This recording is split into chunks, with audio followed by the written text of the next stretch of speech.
So right here we are again. They started already, so there are riders on the track. We don't know. Okay, that's perfect.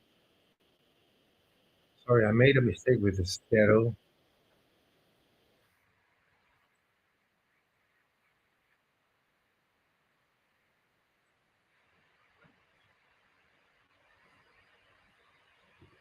This is live. No, this is not live. Okay, cool. Sorry, it was a video.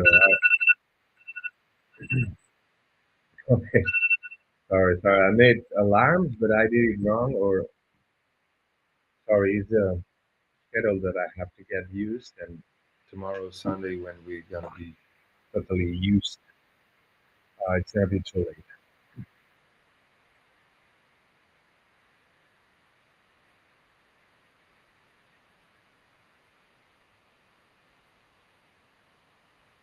Cool live music scene.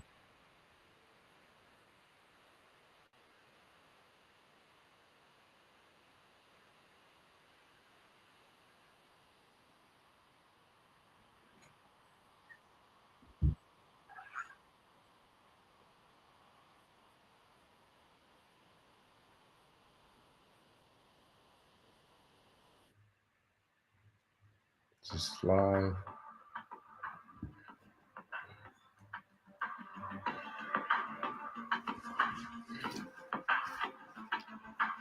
Okay, so hello everyone. It's early yet, so I just want to be ready for this exceptional day of motorcycle racing. Let me just check that this is streaming properly. This is it. Okay, so we have it. There's still quite a lot of time to go. I'm just gonna start doing a kind of sum up of what happened yesterday.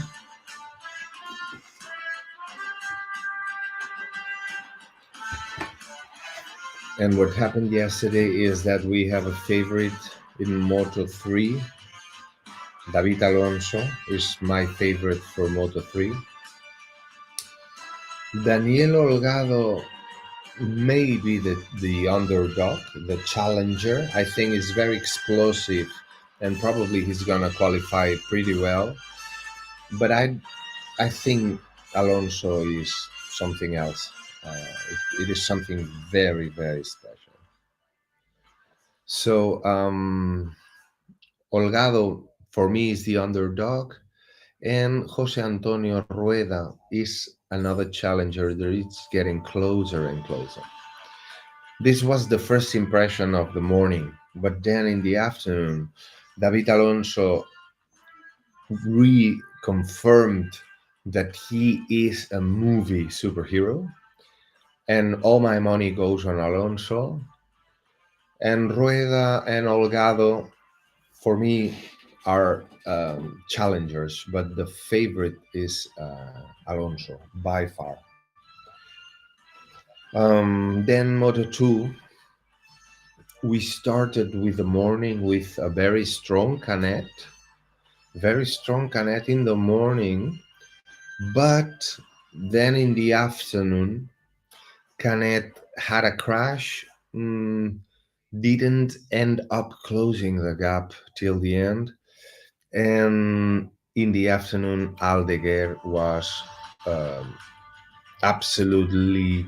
I think the favorite is Aldeguer, and Canet may be the challenger, but with the crash, and he had no time to finish up the session. So, yeah, if you have a crash and your rivals don't, you lose something. So, my favorite is Aldeguer, the challenger maybe.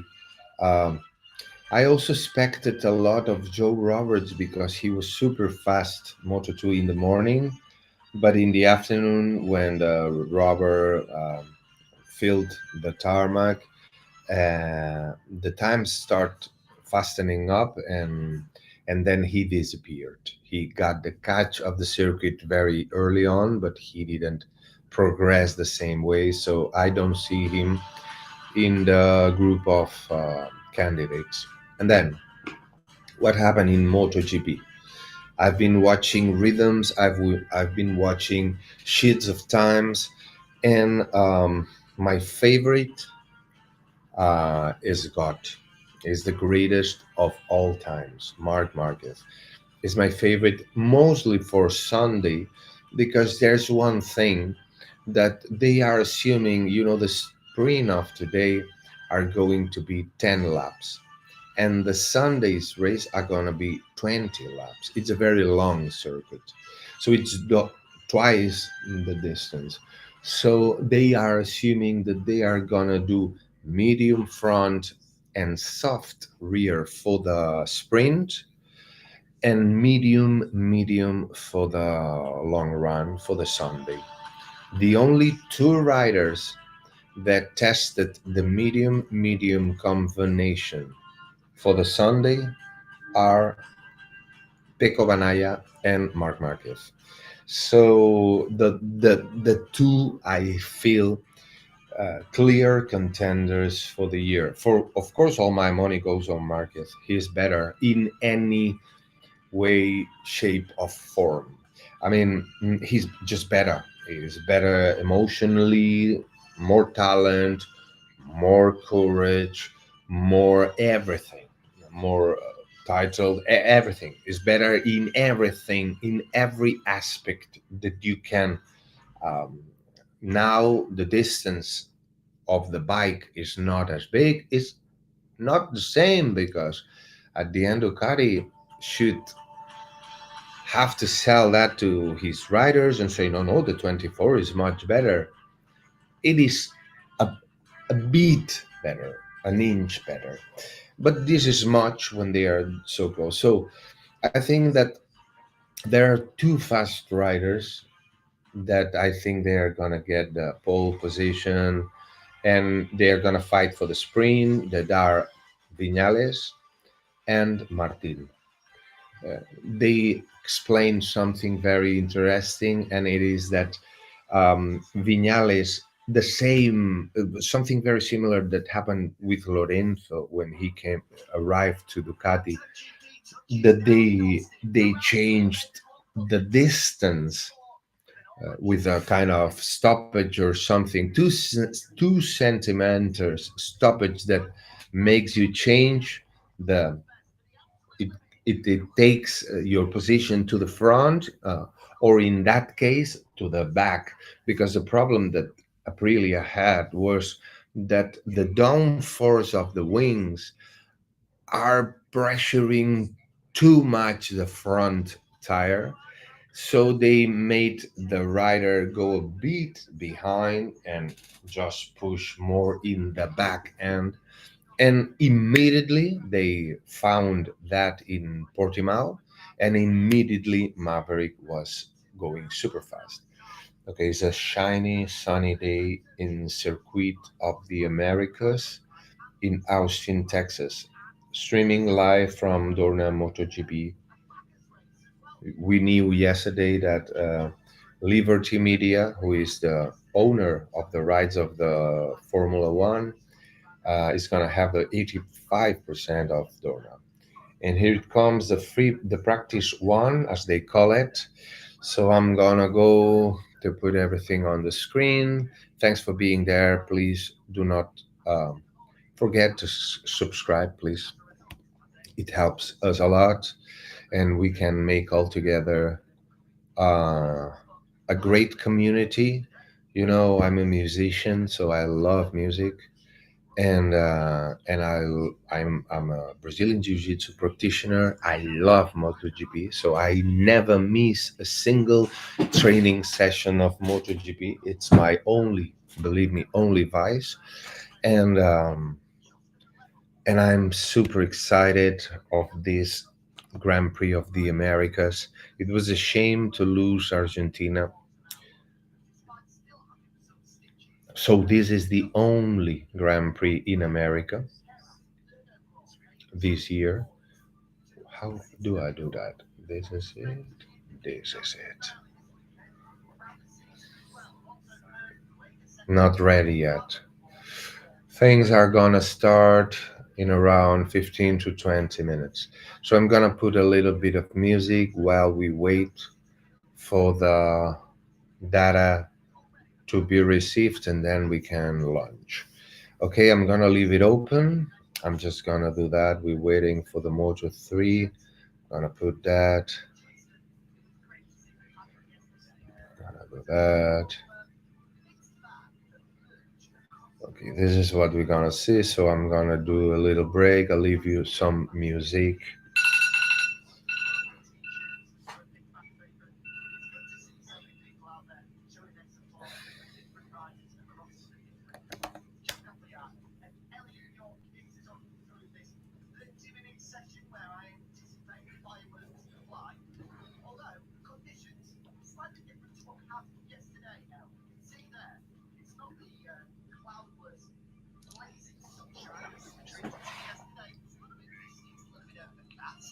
And maybe that might just change track conditions and take the guys 10 minutes or so to become accustomed to. Yeah, morning, mate. Morning, everyone from watching at home. Yeah, afternoon, that's for sure. Riders in the Moto 2 and Moto 3 class were saying that expect time to tumble in the morning. Cooler conditions, of course, the track won't be as greasy, but we didn't expect to see this mist around this morning. So I think they're going to take their time. Obviously, the first sort of half of the session, I think they're going to focus on race pace. I know David Alonso is definitely going to do that. He spent yesterday understanding the tyres and working solely towards the race on Sunday because he was disappointed with how things played out in Portimao. So for Alonso to be top of the standings and only focusing on race pace, it's a good job and a good omen for the young Colombian. But yeah, I expect times to tumble towards, especially the final 10 minutes where everyone is going to go for a time attack to try and get that top 14. But yeah, interesting weather conditions this morning, but I think it will blow over once the sun starts to burn through in no time. So the Moto3 riders already trying to get out on track, ready for this important practice 2 session. Arguably the favourite coming into the weekend was Ivan Ortola. Given what he was able to do last year, of course, how could you forget? Savoured the season on the opening lap, dropped him to the very back of the pack before coming through to win the race for his first ever Grand Prix victory. What a way to do it. So he showed incredible form last year, but yesterday was a complete disaster. And that's not my words, that comes from the team themselves. They said, I've never seen so much bad luck in a single day. In the morning, a slight issue with the bike meant that he only completed 7 laps. And then in the afternoon session, he got taken out by his teammate whilst on his out lap. Can you believe that? And he only completed 8 laps there. So only 15 done across the board, which the team do say are valuable laps lost, especially in this sort of early part of the season, the beginning of this new era with the Pirelli tyres, where time out on track and trying to get an understanding of which of the compounds are going to work for a longer race distance is absolutely pivotal. So having to look at his teammate Yamanaka's data, I imagine he's going to try and spend as much time of this session, this man right here, the number 48 of Ivan Ortola, to get an understanding of the tyres. I don't expect him to be lighting up the timing screens in the opening stages of this one. And to make matters worse as well, he's struggling ever so slightly on that right foot of his. He got a real whack from teammate Ryusa Yamanaka ahead of him. As he came clattering back down to earth, he caused a little bit of an issue on the outside of his right foot and his ankle as well, which seemingly was okay yesterday, but as is usually the case, he's woken up this morning and he's a little bit stiff and a little bit bruised, which is causing him some grief. So I imagine a few painkillers with his morning espresso, hopefully allow him to try and get through the day. Yeah, it wasn't a good day yesterday, was it, for Ivan Ortola, taken out at this corner right here by Ryusa Yamanaka, his teammate. It's a good point, Jack, you make. Obviously, getting into the top 14, especially in P5, was a real good job for Ortola, but more to the point, it's Sunday that where the points count. And this rider on screen, David Alonso, saying he was working his entire Friday on race pace, as were the top guys and his rivals, Ortola. So, especially in the first half of this session, Ortola's just got to go out there and get some laps under his belt and try and learn the tyres. Just to bring you up to speed with what we saw yesterday, currently 25 riders out on track. No official confirmation just yet, but if you were with us yesterday, you would have seen Tactical Gawazri had a pretty massive high side at turn 3, and as a result came clattering down on the left side of his rib cage and was really suffering with some pain there. Went to hospital overnight, had some scans, had some x-rays, nothing broken, there's no fluid, no blood or anything like that, which is of course excellent news, but he's feeling pretty second hand this morning and he's currently not out on track. Managed to catch a very quick word with Hiroshi Ayama, team boss, this morning. He did say that they were around 20 minutes, 50 minutes before the session and we're going to have a conversation to see how he was feeling and what the plan was going to be for the rest of the weekend. Initially, the MotoGP medical team were going to evaluate him after this session just to see how he was, but the fact that he's not out on track, we saw him still in his team gear around 5 minutes before we came on air, and so I think that is probably the biggest indicator that we might not see the young Thai rider for the rest of the weekend as he tries to rest up and attack at Prix in 2 weeks' time. Yeah, full luck for Gawazri. Obviously, a new track for him, the Circuit of the Americas, and to crash out on Friday and having to go to hospital. Yeah, not a good day for Gawazri, but he's got time to recover ahead of Jerez. Obviously, going to tracks he knows a lot more about growing up in the junior GP ranks, especially in Jerez, of course. So, yeah, hopefully for Gawazri, he can rest up and recover ahead of Jerez and then hit the ground running as we head back to European soil. Decent day for this man yesterday. Scott Ogden finds himself provisionally with 25 minutes of practice remaining inside the all-important top 14. Was pretty happy with his work. Felt that he did his laps for the most part by himself, especially his fastest lap of the session, which is a great indicator that he'll have a little bit more pace as we go throughout the morning here. And already we're seeing some big improvements, which indicates there's quite a bit of time out left. David Almanzon, his injury return, having missed Portimao 3 weeks ago, already 0.3 of a second quicker on his first flying lap of the day to jump up to 9th. Filippo Farioli improves to go inside the top 14 as well. So I think we can safely say that anybody from Ortola down, maybe even above that, is not going to be safe. You're going to have to go out and improve this morning if you want to be in that top 14. Yeah, didn't expect the times to come down or riders to improve that much so early on in the session. So it does indicate that there's plenty of time on this track, cool conditions, cooler track temperatures as well. So this is clearly allowing the riders to hit the ground running straight from the off and improve their time. So interesting to see how that plays out for the next 10 or so minutes before we get to crunch time later on in the session. If you're looking on the timing screen on the left-hand side of your picture and wondering why the 95 Colin Bayer is down in 19th at the moment, because obviously that's not where we expect the Dutchman to be. Technical problem. Here he is, right on cue as well, on his final flying lap yesterday. An issue with the chain meant that he wasn't able to put a proper flying lap together with soft rubber at the rear of this Husqvarna machine. Caught up with him this morning though, and absolutely no worries whatsoever. Felt that if he was able to piece all of his sectors together, he's quite comfortably in and around that top 5 pace, and was pretty confident indeed of being able to attack the times later on today. And that is good to see. They've taken their time, but Tactical Gawazri is going to give it a go this morning. You can see he was pretty ginger as he swung his leg over that Honda machine. Clearly still feeling worse for wear, but the number 5 is going to grit his teeth and see what it can do in these 23 minutes that remain. As I said, the MotoGP medical team will then evaluate him at the close of this session to see what the plan is as we go throughout the rest of the day. And well, it hasn't taken long. I just saw a flash of red in the top left-hand corner of the picture, and that's because David Alonso has dipped beneath the 2 minute 15 mark already, a 2:14.898. What a lap that is from the Colombian. Only his second flying lap of the session, And now we're only a tenth or so away from breaking Aaron Cannett's 7-year-old lap record. I'm going to say it out, 22 minutes to go. I don't think this is a bold prediction, but it's going to go.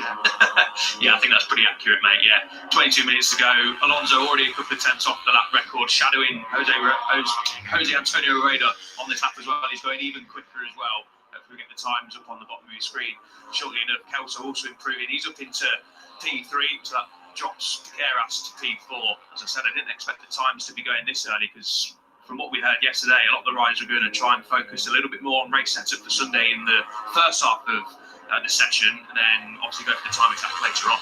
Some more rubber down, slightly cooler this morning as well, as we've mentioned, but also you can see that flag in the back of your picture there. It is a lot less breezy today. Yesterday it was incredibly windy out there, and I'm sure that will have had an impact on lap times, whereas today that huge Texas flag is not fluttering with the same sort of aggressive nature as yesterday, which is why we're seeing all kinds of red sectors here. Ricardo Rossi, who was in the bus with us from the car park to the paddock this morning and was pretty monosyllabic in how he was describing his day, because it was one to forget, but secondly, he's found to do a test, only 0.2 of a second away. Josh Watley is flying as well. I think my prediction of anybody outside of the top 5 needs to improve. I think all of the provisional top 14 are going to improve. Dear me, there's been a huge step forward this morning. We mentioned that David Alonso was set to improve once again, but that lap time has just faded as he goes through the third sector. He's now 3.5 tenths away, so it doesn't look like we're going to get history on this lap. His teammate has found a nice chunk of time. There goes Joel Esteban, up to 10th. The young Spaniard has found, get this, a full second from yesterday to today, and that is only flying lap number 2. That tells the full story. There is speed out there. Yeah, just behind him, Jack Carrara has gone P6 and he's found 1.3 seconds from yesterday. Of course, got a little bit of a helping hand from Esteban in the slipstream, which always helps around this long 5.5 kilometre circuit of the Americans layout. And yeah, Carrara up into P6, so a good job so far, but this is going to change lap by lap, minute by minute, I think, in this session. Not what we're expecting, but good news for the neutrals watching on and good news for us commentating on it, Jack. Colin Vire on a good lap, 2 tenths off around the first half lap, losing a 10th in the third split, but this is going to promote him up into potentially the top 3, top 4 maybe. If he can hold that advantage to the line, it will put him second. It's a good last sector though, 14th at the moment, has improved already this morning, and this is what he predicted earlier on today as well. Worth noting, all by himself, which just proves the confidence that he has. And here he comes across the line now. The big Dutchman, up to 6, good lap time, 6 tenths away. You do feel that potentially that's not going to be enough with still 20 minutes remaining. We'll now focus on David Alonso, the young Colombian. Is this going to be that historic lap as Aaron Cannett's lap record finally gets broken? That 100th of a second advantage is not going to be enough. A reminder that that lap that he needs to beat is a 2-minute 14.644. So 2 tenths away at this current moment, but he's found a little bit through that third split. What a carrot he's got in front of him as well, in the form of Jose Antonio Rueda. In fact, that's Scott Ogden behind him. I saw the flash of blue and got carried away. Ogden, well, he is using that carrot, and so he should as well. Rueda isn't going to improve, but Ogden does look like the 15th at the moment, on the wrong side of that sweat line, but comes across the line and promotes himself up to 15th. Stays where he is. Alonso in the back of shot comes across the line and sets another 2-minute 14, but isn't able to improve. Yeah, Alonso lapping on his own. Esteban, his teammate, just behind him, a nice little carrot for his teammates following Carraro, still shadowing Esteban. Carraro, as I say, found 1.3 seconds on his fastest lap. Holgado down to P8 as it stands. Netta on a good lap with Holgado just behind him. Luca Lanetta as well on the number 58, sticking up the inside at the final corner of Holgado. So I don't think Holgado is going to improve on this lap. What can Netta do, Jack? 16th at the moment, and here comes the Italian up to 11. Good lap from him. As Holgado still battles for position with Lanetta in the back of shot. Oh, that's a bit too close for comfort as they make their way up the Now we have into it. the opening corner. Yeah, good lap that from Netta, was pretty happy with his day's work yesterday. Felt he just needed to find that final step to be able to take it to the front runners, but clearly with that lap there feels that maybe he's got a little bit more in hand. Yamanaka 19th and stays there as well. Just an update on Bawazru. We saw him exiting pit lane and then rolled immediately back into pit lane. Hasn't set a lap time. He's currently sat in the box. We'll wait for official confirmation, but I won't be surprised if that's what over. Yeah, it looks like it could be obviously just an exploratory lap for Bawazru to test how he was feeling, and clearly not overly comfortable on his Honda. It's good to get experience out there, but if you're in too much pain and struggling around, then there's no point. You might as well park it, rest up, and, as I say, come back to tracks that he knows a little bit better for the European leg of the season. So, unfortunate scene for Bawazru, but back on track. Alonso going very quickly indeed. He's overtaking Rueda. Rueda obviously not on a quick lap, but Alonso's getting some work done here, and he is potentially on course for that new lap record. This could be it. What a string of laps this is from David Alonso as well. He's gone Alonso is 214. He's amazing. Go 214 again here. This kid is amazing. Sector. This will certainly raise a few eyebrows in the paddock. And when the riders at the end of the session have a look at the analysis, they'll be pretty frightened by the pace that this young man has been able to put together. Is this it? Is this an historic Moto3 lap with the lap record finally going? He comes across the line. All-time record by Alonso. All-time record. He is now just under half a second clear of his rivals behind. Half a second clear on all of his rivals. More than half a second. Alonso is impressive. He's working on understanding the tyres and knowing what the best race option is for Sunday, and he did say he's going to continue working on it tomorrow. So if this is David Alonso working on race pace, I'm excited to see what he can do in the time attack, potentially with a toe in the final 10 minutes. So this is ominous for David Alonso, the young Colombian. Great stuff. Promising sign for the Honda riders here. Matteo Bertelli and Adrian Fernandez coming across the line together, and he goes second and third. Oh, what a lap that is from Bertelli. The second man into the 214. He's proven at the back end of last season and at the start of this year that he's certainly got it over one lap, and he's proven that once again. Brilliant stuff from Bertelli. Yeah, really good lap. Not in the toe either, so just a tenth and a half off David Alonso on a Honda, which, as we know, isn't quite on the same level as the CF Moto, David Alonso and the Pyramid Group bikes. That's a good lap, and obviously Adrian Fernandez doing well to stick in Bertelli's toe as the session comes to a little bit of a lull. The riders obviously have spent some laps out there, getting an understanding of potentially what they're going to be doing tomorrow. And I think, Jack, we're going to be in for a barnstorming final 14 minutes or so. Just looking at the timings at the moment, Danny Holgado is one of around 6 or 7 riders that have failed to improve so far, but quite alarmingly, he is 1.2 seconds slower than what he was able to do yesterday, of 2:16.7. His best lap so far today, which is a long way off the times of everybody else. In terms of the session alone, this standalone practice 2 session, not looking at the combined standings, it's not even inside the top 20. In fact, he's 0.4 of a second away from being inside the top 20. So Folgado has been working on his race pace, so if he's made some changes overnight, then they haven't worked. Said he was feeling good yesterday, didn't he? In his quotes in the press release the team sent, you spoke to him this morning as well, Jack. Said he was feeling good, feeling confident. So obviously, by the looks of things, as you say, probably working on race pace on used tyres and seeing what he's got. Expect Daniel Holgado to climb up the time, which is a little bit later. Alonso's improving the time again and again. Now Matteo Bertelli got close, 10th and a half close, but Alonso is improving even more.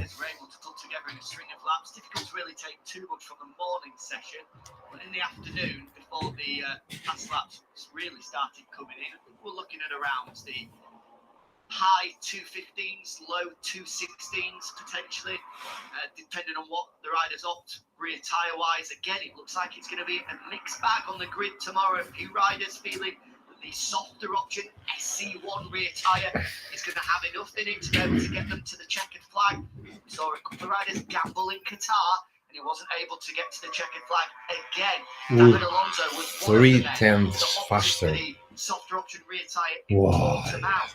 And with 4 laps to Alonso go, is that really fell off the edge incredible. of a cliff, and that's why he dropped back This from is very, leading the very, race to very eventually coming extraordinary. across the line outside of the top 3. Some, however, Ooh, really red hurt. on the third The also. SC2, And the he's hard doing option it rear type, alone. although doesn't give the same outright He's doing it alone. speed in those opening couple There's of laps. such a Good enough difference. in it I to be mean, competitive. he's gonna So, escape. again, which is fascinating to see. Look, It's going to be a huge tyre race tomorrow, but will it matter? he The got race into man is box 5 when he seconds was up the road. broking the the record again, like 4/10 faster, and he got into box. Ooh, ooh, he had a mistake. And he's decided to pull it in, dearie me. Well, you have to say, He got into box when he had the record almost half a second faster. I think that guy, if he gets in to just adjust and go even faster, I mean, yeah, to be 3/10 up through the third split and to pull into pit lane, one shows a sign of real confidence that David Alonso, real he confidence. knows once he Yeah. puts a new fresh tyre in the rear end, especially of that CF Moto Aspar bike, potentially go to slipstream. That record is coming. So we're going to have to wait a few minutes longer, unfortunately. But yeah, this is going to be a pretty thrilling final 10 minutes or so. Colin Vaya already out there, the lone rider on track at this moment in time. So the Dutchman are also lapping alone like David Alonso up inside the top 10. But yeah, I think we're going to see the times tumble potentially down into the low 214s. I don't think we'll probably get into the 213s. That might be a bit of a stretch, but you never know.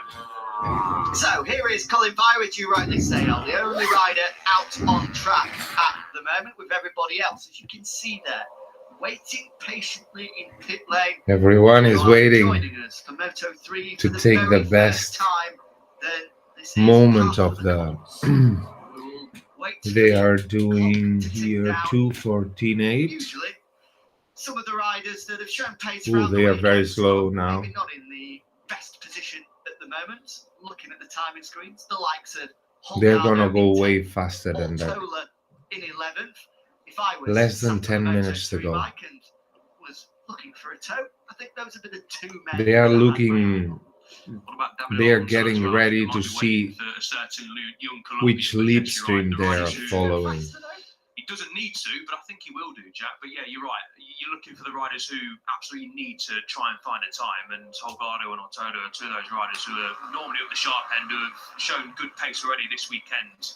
So yeah, they're going to be leading candidates. Scott Ogden heads out in front of the Red Bull KTM IO duo.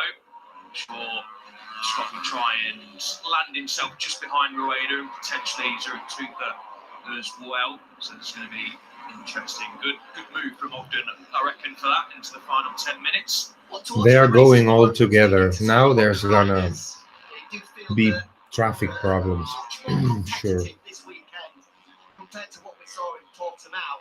The only real area of concern for them is just to say punch off of the first gear tight hairpin of turn 11 before the kilometre long back straight. Just initially, that drive as they punch out of the corner, the torque of the KTM just allows them to really pull out an advantage there. And then once they're firing in fifth and sixth gear, that advantage is very difficult for the Honda riders to then close back up to. So, especially in race trim tomorrow, there are some Honda riders in that lead group. Just watch for that area in particular to see the KTM guys pull out a bit of an advantage there. Yeah, good info from Ogden yesterday, wasn't it, when we were speaking to him? You have all the schedule of today in the description of the video. And this is going to be a huge day because we have all the qualifyings, Moto3, Moto2 and MotoGP, and we have to end up the day. Tonight we're going to end up with the sprint race of MotoGP. So the qualification is going to be super thrilling. It's going to be a great motorcycle racing day. rest of the circuit. It sounds like the Honda is pretty much of a match to the Pure Mobility Group riders. So yeah, interesting how that plays out for the rest of the weekend. 24 riders out on track at the moment. The two that are sat in pit lane, Tachikon Bawazri, as we've mentioned, looks as though that injury is just too much for him to be able to deal with. And the other one, David Alonso, as you can see, right at the top of the timing tower there. Allo, number 80, sat in pit lane. So maybe he feels that is enough done for the day. Let's see. Our focus will be on Jose Antonio Rueda, though, for the time being, who has Jose Antonio Rueda is a challenger also. his Grand Prix debut this But you know, weekend. there's big groups in this category, and it's very difficult to 24, plan 21 seconds away, when but there's hasn't too been many through people, so far. like groups of 12 or groups of 15. This is very difficult because sometimes you get elbowing each other. You start slowing down both of us.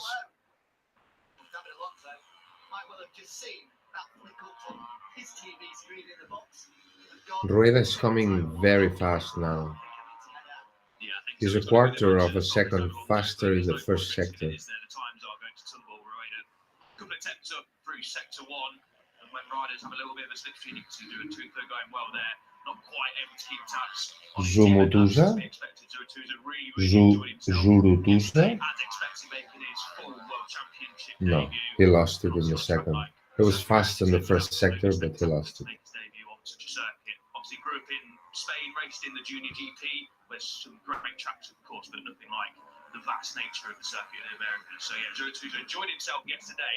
He's trying to keep tabs on his teammate Jose Antonio Rueda.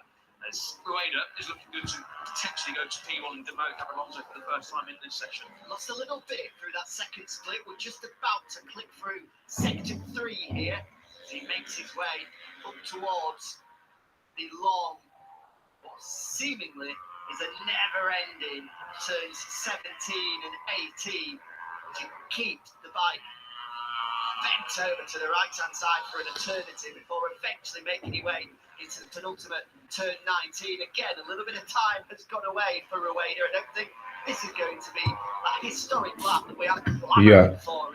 Rueda is gonna make the new record. He has no slipstream, but not enough. Only 4 thousandths of a second.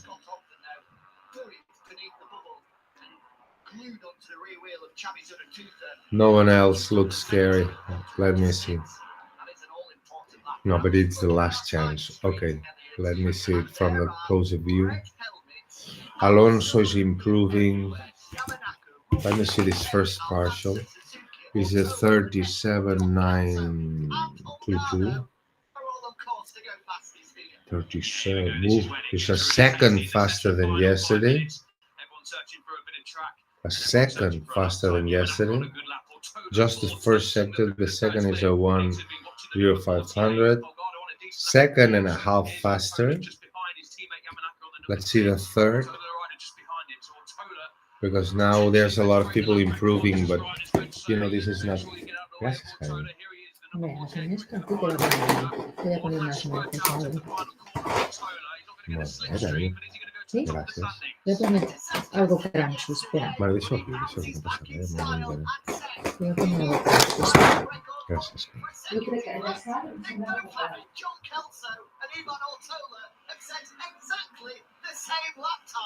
Kelso and Ortola made the exact same time.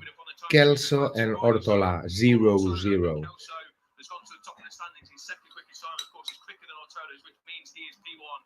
Share the lap record, but I think Jacket could be going. David Alonso, 2 tenths under through the third split. He's got on a fast lap. Let's see, Alonso will have this one and another one. The moment that he had with Xavi Zuratuza, a close one, but we need to be looking at David Alonso. A quarter of a second up through the third split. Is this going to be good enough for the Colombian to go to the top of the standings and take the lap record outright? It comes across the line, and it is on by some margin as well. A 2:14.153. You said, oh, we didn't think we're going going to get into the 2:13s? We may well do with 2.5 minutes remaining. What a lap from Alonso. Yeah, shows what I know, doesn't it? Down into 2:14.1s, nearly half a second basically under Kanat's old lap record. So the old lap record in the Grand Prix paddock is diminished. But there's still a couple of minutes to go in this session. What can anyone do to try and stop Alonso from taking P1? I expect not too much, nearly 4/10 clear. An incredible lap from David Alonso there. And it sorts out he made something between Joel Kelso and Ivan Ortola. There's no prize for a lap record. They might print out a certificate and they might well have had to have had half each. But anyway, it's fast. I don't know if enough fast, but he had 4/10 of advantage. Let's see on the third. Ortola went wide. Ortola is crossing the limit.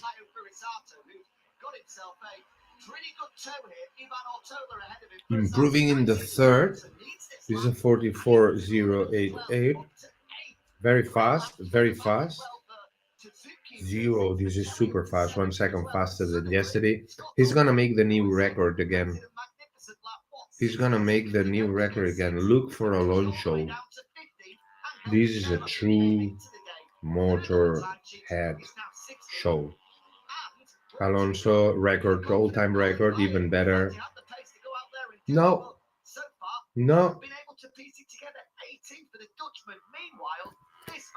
He lost it in the last one. He's still being. He have this one more lap.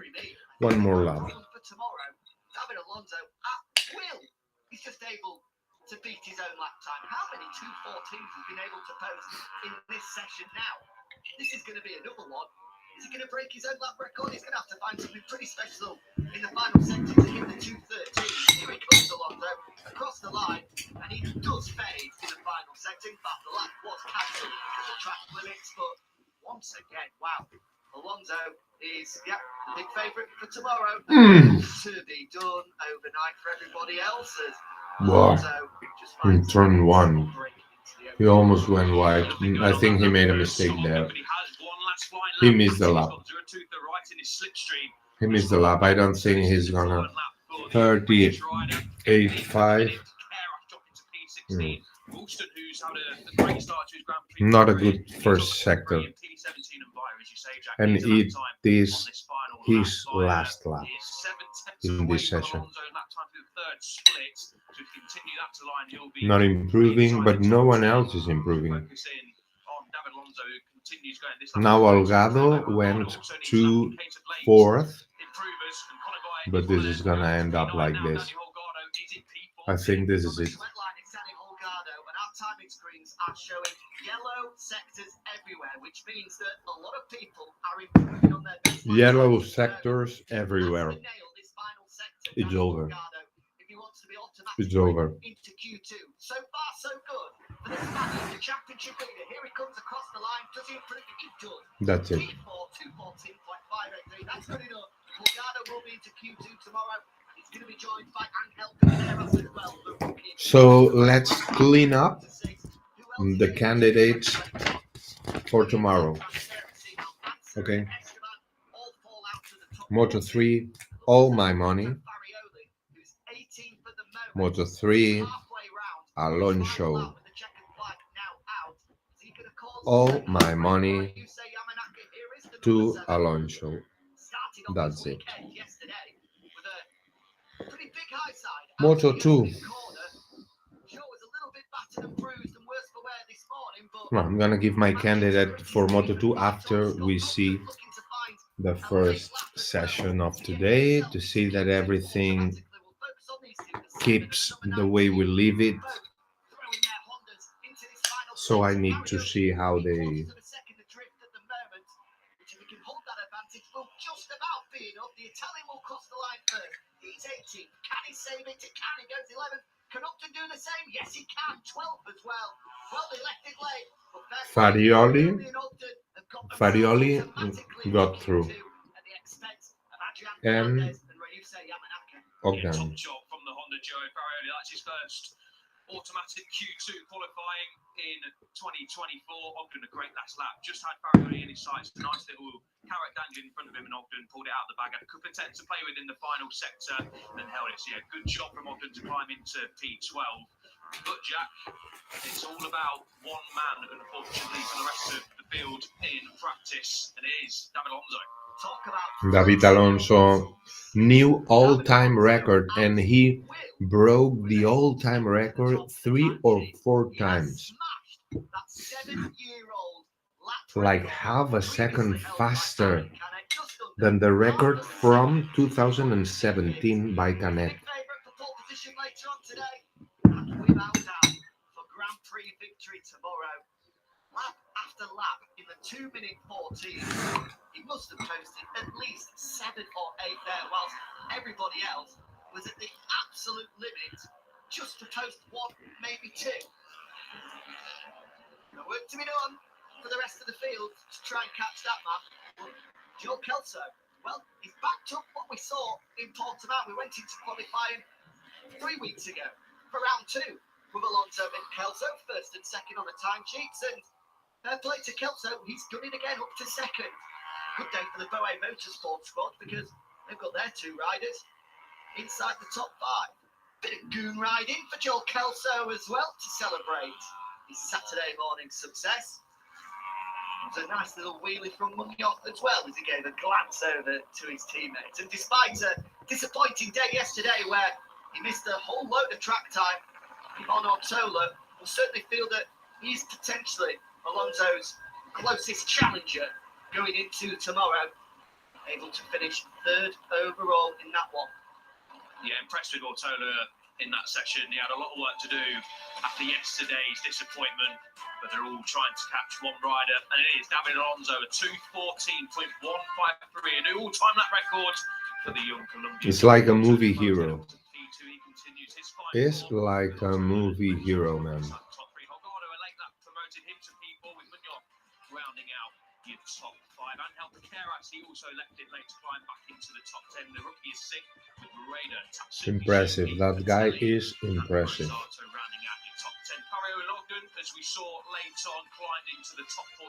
They progress automatically into Q2, and they are joined by Stefano Nepa, 9 tucked away from P1 Nepa in P14. Adrian Fernandez in Yamanaka, Gavinal Manza, Esteban Carrara, and Luca Lesu were really, really close to climbing into the top 14, but just miss out inside the top 20. Rossi has had a quiet weekend so far. He's P21 and Brulston, Watley, Juratuka, Detvila, and Buadri, Clinton, new runners. They're all chasing David Alonso ahead of qualifying later on this afternoon. But stay tuned. It's time to see who climbs into the top 14 in Moto2.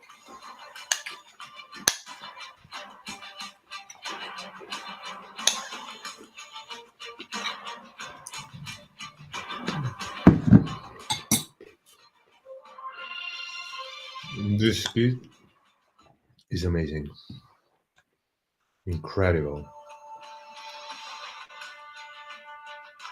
Good morning, everybody, from Austin, Texas, or rather overcast Austin, as we start our Super Saturday of coverage. This is round 3. Let's see how Aldeguer handles the pressure now. Just feel like something special is in the air here this morning. MotoGP qualifying still to come this morning before we head into the Texas-sized TISO sprint this afternoon, over 10 laps of this Kota circuit. But first, we decide who moves to the Q1 and Q2 in Moto2. Let's take a look at how we stand overnight. Fermin Aldeguer, quickest yesterday. Looking much more like the Fermin Aldeguer who we thought we'd see at the start of the season. Sergio Garcia, second. Boscoscuro 1-2, and Dennis Foggia a 5-3rd. After his best day, arguably, of his MotoGP career so far. Marcos Ramirez for the American racing team was 4th from the returning Jake Dixon and Barry Faltus. Chelsea Vietti, Alonso Lopez, Iagora, and Aaron Canet, the World Championship leader, completed the top 10 last night. Jeremy Alcover 11th, and the Seoul Mastercam Calais here. I'm afraid Canet was the challenger. He was very strong after his first victory in Moto2, but he had a crash at the end of the session yesterday, and Aldeguer I think it's very strong. So my favorite, before we start, I'm gonna say Aldeguer, but we have to check it and confirm it.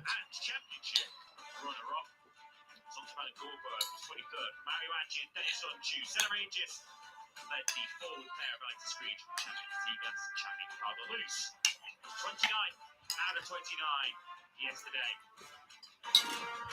30 minutes of Moto2, practice 2 still to come.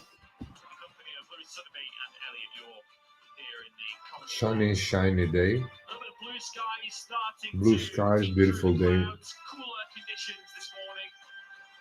Always here in Austin, the temperature really does skyrocket as we head into the afternoon.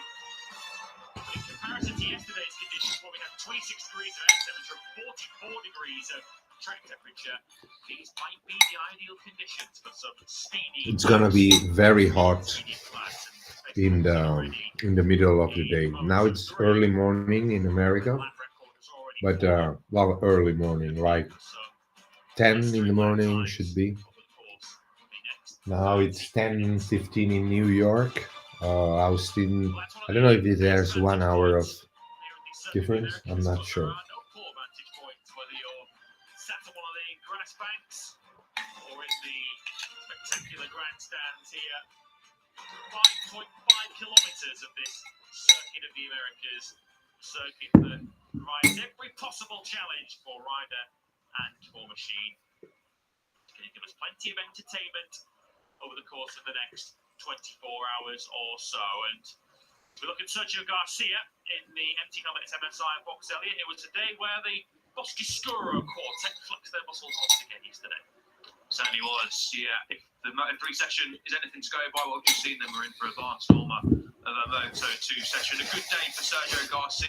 He said he worked on used tyres in the morning, then did the same in the afternoon and pushed hard for a trio of laps to try and get himself as high as possible, and he did exactly that in P2. He said he's going to continue working on race pace a bit this morning, but he said he needs to make a step for qualifying. But a great day, of course, for the Boscoros. P1 firming out again. We'll get on to him shortly. But a good day, Lewis, for Dennis Foggia. He was really happy yesterday speaking. Yeah, Foggia was quite strong yesterday. Friday's running. He said big changes have been made. I thought we lost him, and made changes to that, and he's really he's bouncing back. Much more confident. Struggled in the hot conditions last year, and in the fast corners, he's made steps. Is a great mastery in risk management.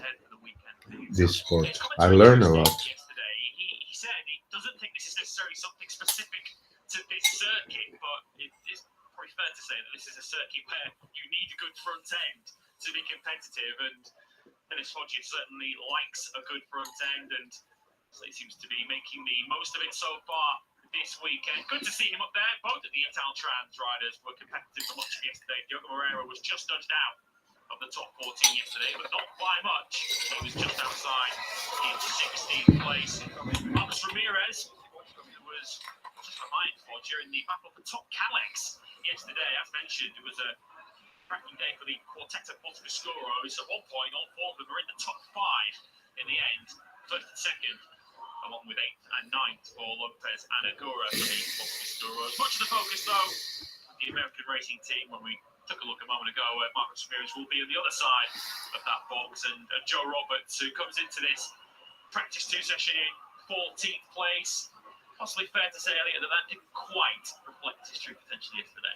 Yeah, I don't think so. He was obviously working on race pace in the afternoon. I think struggled to try and set a really quick time in the latter stages of the afternoon, where the times obviously count. Free practice, he was up inside the top 2. So a good session in the morning for Joe Roberts, and struggled a little bit more in the afternoon. Dixon. We don't expect him to stay down there for too Dixon much looks right again, even though yesterday he gave a feedback of quite of dizziness or something after the accident, but he looks laughing and he looks fine.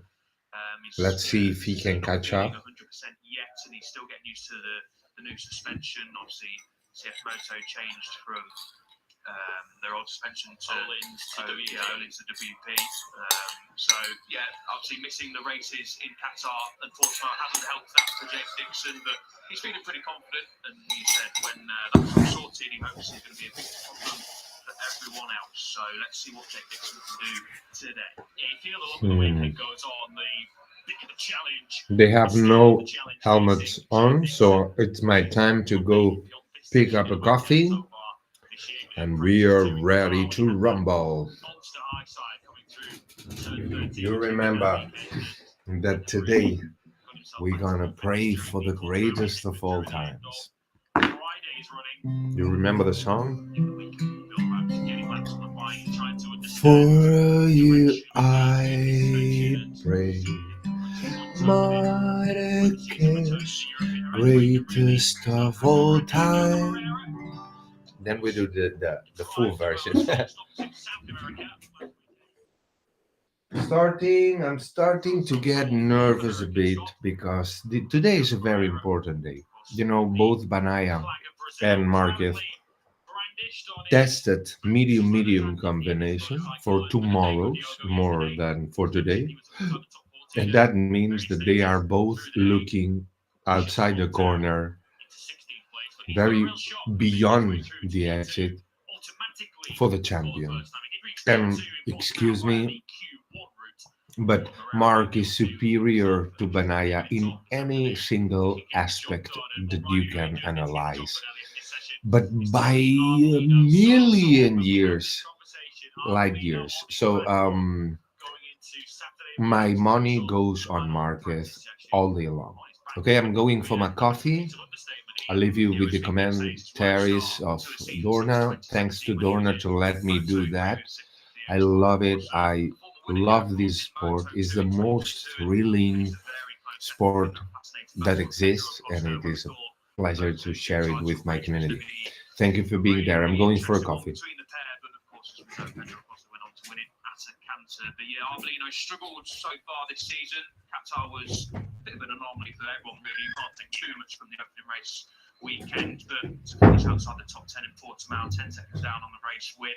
Yeah, it's been a disappointing start to the season. Tony Arbolino came into it as one of the pre-season favourites, of course, with his results last season. But yeah, struggling times. He said he needs to try and find a little bit of a different base setup, didn't he, after Portimao. So maybe that's what they were trying yesterday, trying some different things. Maybe that's why he's so low down on the timesheets. But yeah, really important session this for Arbolino. He needs to at least get into Q2 automatically. And then, yeah, let's see what he can do for the rest of the weekend. But what's to be done for the Italian?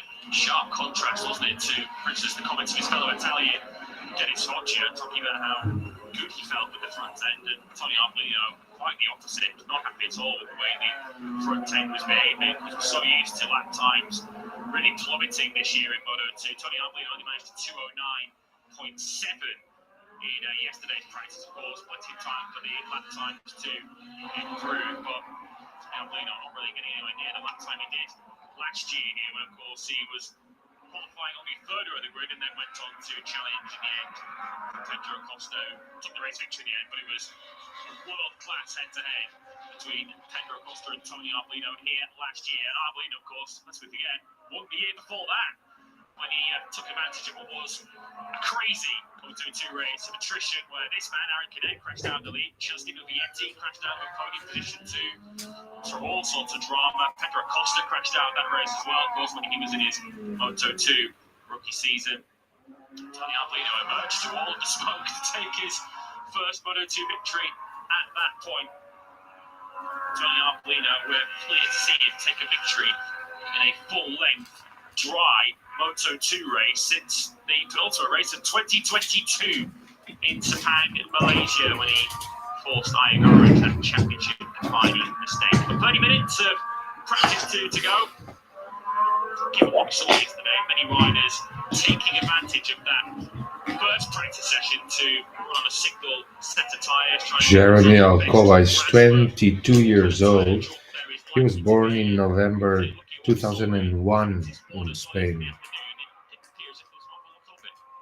So he's just became 23 now. We're going to see riders continuing to try and sort out their race pace and figure out what they're going to do tyre-wise for Sunday. But as we saw in Moto3, time's going to improve pretty quickly, even when riders are just trying to focus on race pace and conditions. pretty much perfect. Now, a drop of wind compared to yesterday, temperatures down, of course, compared to yesterday afternoon's times, obviously in the heat of the afternoon, in late 20s. It was really, really warm yesterday afternoon. Not quite at that temperature just yet, of course. We're not even into the 20s. According to my watch so far, so great conditions for these riders to try and go out and improve their lap times early doors. They might not get the best understanding of what they're going to do in the race, of course, different times. But yeah, expect most of the riders to not go out slowly, of course, but go out and try and get used to the tyres a little bit more. But as we saw in Moto 3, I think the times are going to change pretty quickly. We can already see on the time sheets there's Alonso left to set a red first sector, so some new changes coming pretty quickly. It feels like the riders were really taken aback and forced to take a bit of a backward step after what happened in Qatar, the first Grand Prix of the season, when it was a race that was entirely characterised by tyre choice, tyre management. Those who started on the soft rear tyre took full advantage and they didn't monopolise the top 7 in that race in the end. Altarenas, who was in 8th in that first Grand Prix, was the first runner to cross the checker flag with the medium rear tyre, and the vast majority of them plummeted out of contention. Everybody then brought him out. Alonso Lopez was a threat yesterday, mostly in the morning, but on the afternoon he now looks much better. Now he's very close in the second. He's going through very close. He's only 1/10, and he's going through the third. 1/10, less than 1/10. He's gonna do first row at least. Arbolino is is losing a tenth and a half just in the first sector. I'm afraid we are losing Arbolino for this from now on.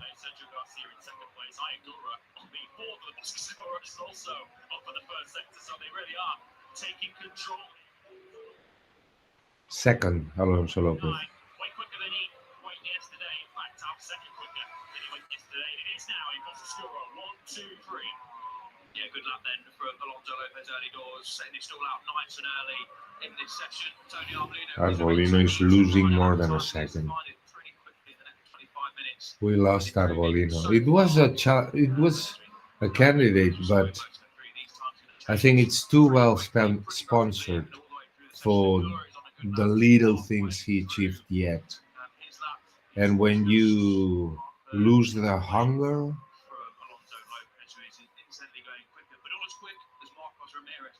you can be talented, but without hunger and discipline.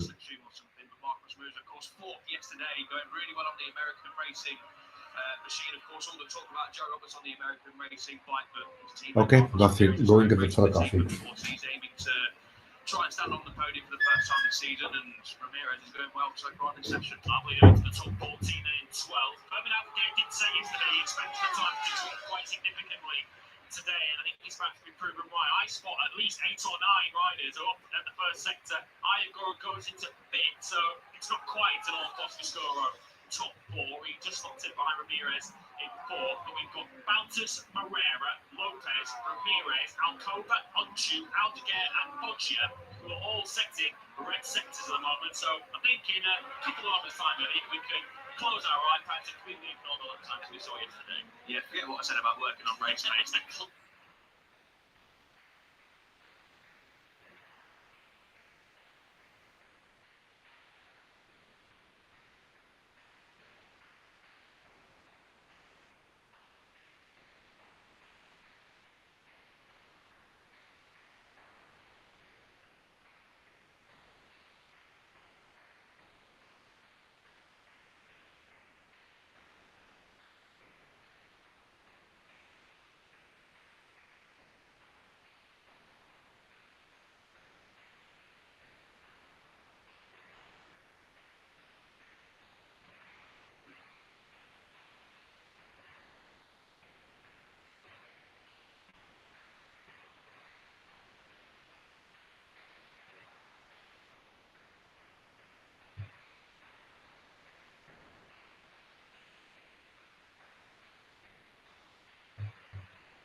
Let's see Aldeguer how he handles the pressure.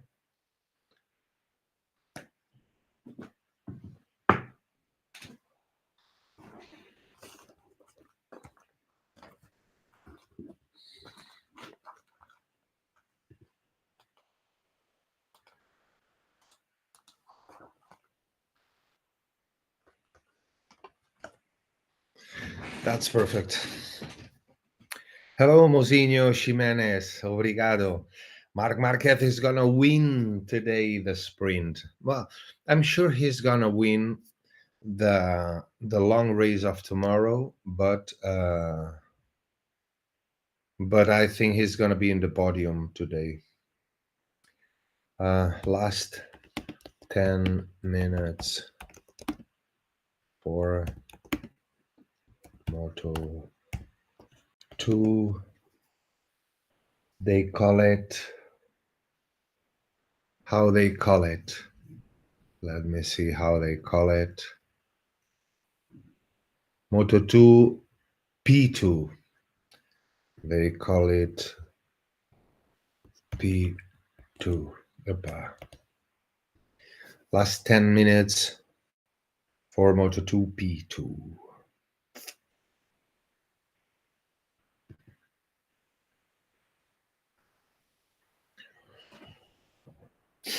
The circuit is amazing. It's super beautiful. Super beautiful. It's a pristine, shiny day. Very beautiful day.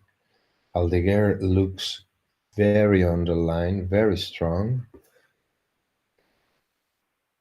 And those 10 minutes are gonna be important more for the setting than for the grid, but everything counts. Let's see Canet. I'm very interested in see how Canet bounces back after the last minutes session crash he had. It was an important crash, but for the confidence, maybe. We'll see. Now Canet is seventh. It's one of the challengers. Arbolino is fourth, but I don't think Arbolino is going to be for the race. I think Aldeguer is the main favorite. Maybe the challengers should be Alonso Lopez and Canet, but I'm not seeing Alonso Lopez as good as I saw him yesterday from the very get-go. He's losing ground as the weekend unfolds. He's losing more and more ground. This is my sensation and what the timesheet says. He's gonna go through. I think he's not gonna suffer to go through, but I'm talking for the race, talking for the first line, for the first row, and for the race.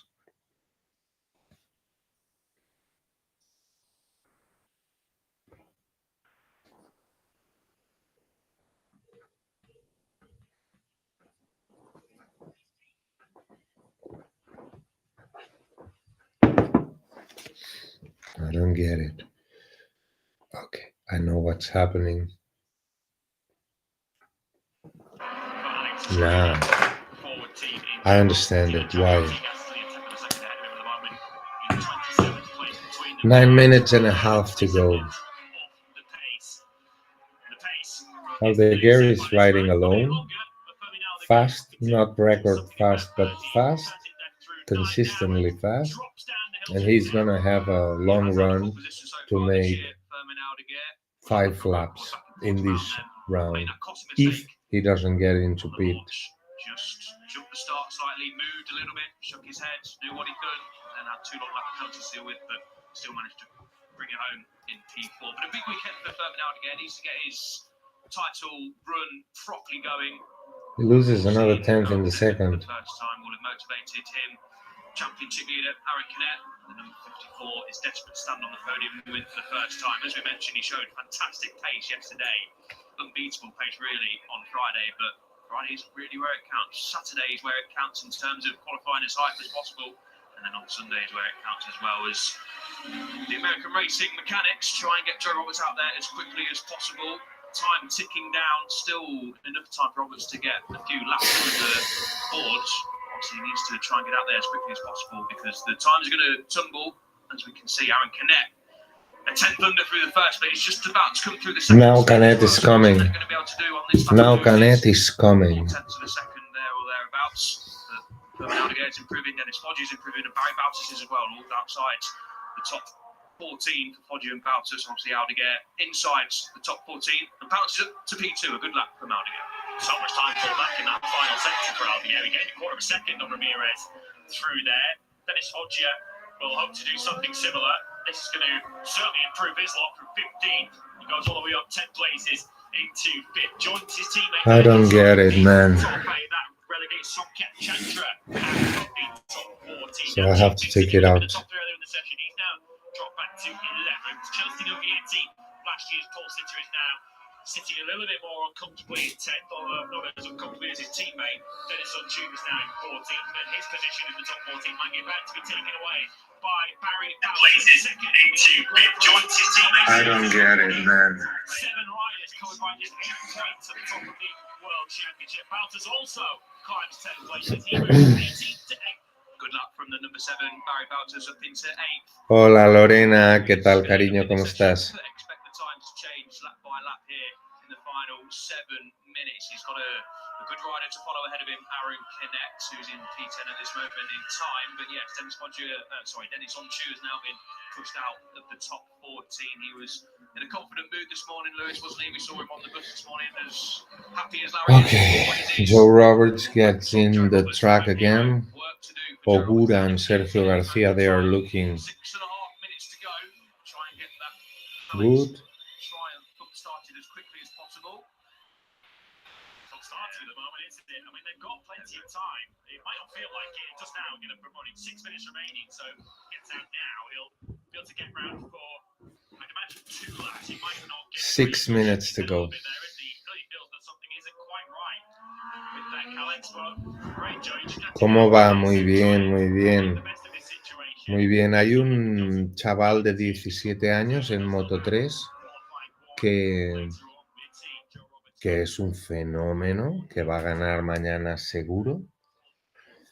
Hay en Moto 2, que es lo que están haciendo ahora el entreno, hay el favorito es Fermín Aldeguer. Canet y Alonso López podrían tener alguna opción, pero el favorito a priori es Aldeguer. Y en MotoGP va a ganar Marc. Marc lo va a ganar todo. Marc es tan infinitamente superior al resto de pilotos que teniendo una moto buena como la que tiene ahora, lo va a ganar todo lo que corra, lo va a ganar. Va a ser campeón este año. Okay, so I think it's Van der Gorber had a crash in turn 12. The rider is okay.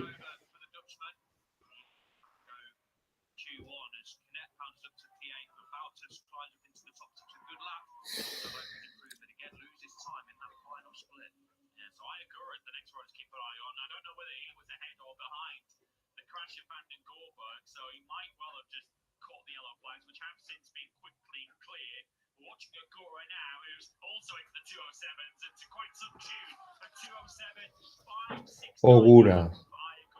Ogura fastest. Following Ramirez.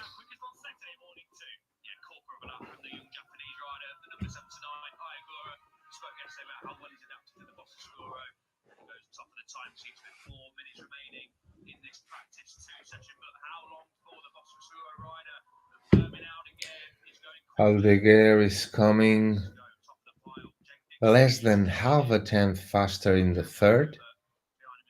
He's doing it alone.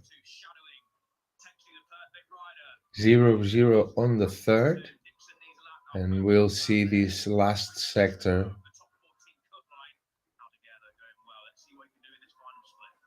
Let's see this last sector. Because he's 0-0 from the best time of Ogura. Fastest 2:07.543. And the two guys following Aldeguer that I think is Alcoba and who else? He left them. I mean, he's way faster than the rest. Mostly in rhythm. Maybe for the pole we're gonna see some surprises, but for the long. There's only one race in Moto2. For the race of tomorrow, my bet is Aldeguer.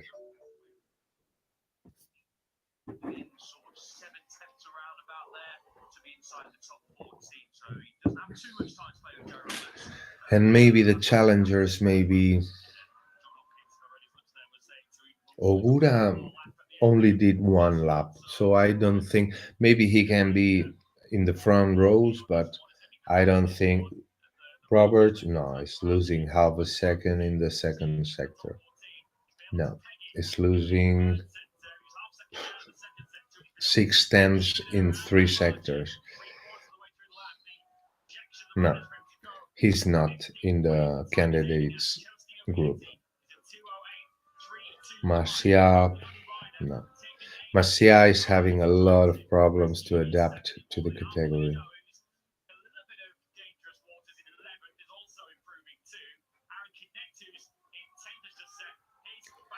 I think this is it because Ogura is not improving.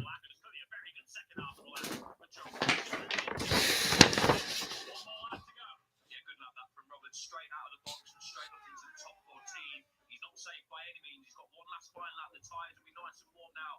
At this moment in time, he's got a good lap under his belt, so he'll be feeling confident. 36.3. Can't quite climb into the top 14. Manu Gonzalez, though, does P5 a great lap when he needed it most. The number 18 Well, it's Ogura. I don't think it's gonna improve, but it's fast. This means that it's not only one lap for Ogura. Ogura can be there, I think. Yeah, yeah. The challenger for me is Ogura. It's very close, and it's not only one lap. He did at least two. Roberts now is coming very fast. No, he lost it in the second sector. So Dixon is not improving. Canet, the last chance for Canet. 36-0. This is very fast. This is super fast, record fast.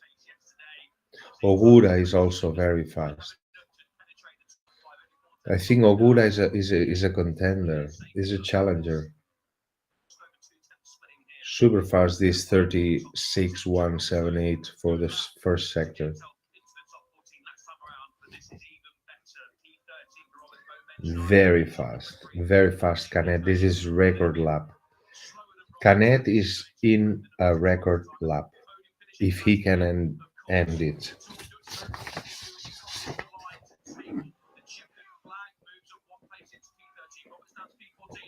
Dixon, good. So Dixon is gonna be able to fight for the podium. I don't think the victory, but maybe the.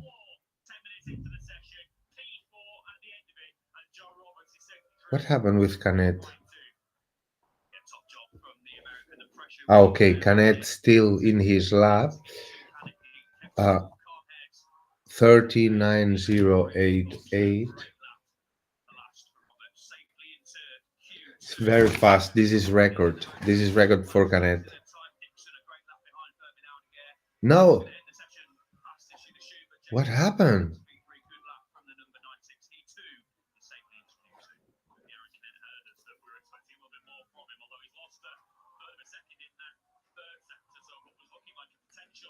Oh, he found traffic. He found traffic. It is what it is.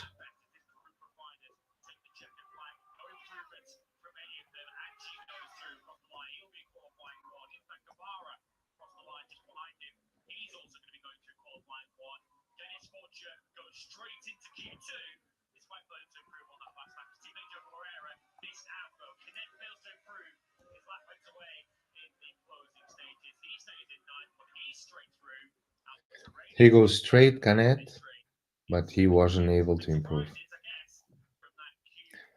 Arenas is out 17th. Arenas had a crash yesterday also. Arenas started very well in Qatar and also in Portimao, but it's going down. It's not feeling well.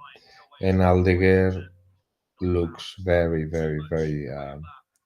the favorite, basically. I think that Aldeguer can go away, and then Ogura, Dixon, and Ramirez, and maybe Roberts can go there.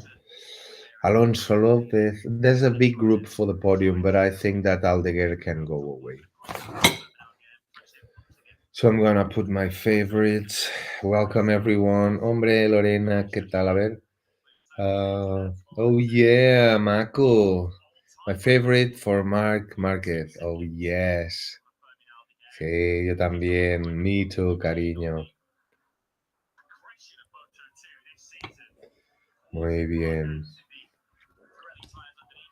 Okay. So my favorite for Moto 2. One, Aldeguer.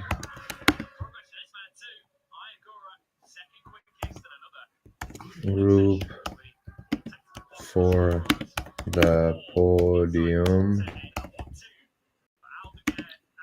It's gonna be Oura, Dixon, Canet, and Alonso Lopez.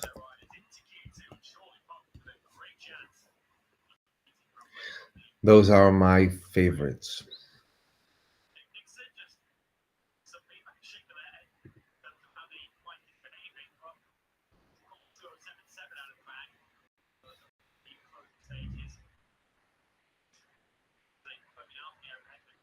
He's making a bit strange expressions, Jake Dixon. He pulled a great lap.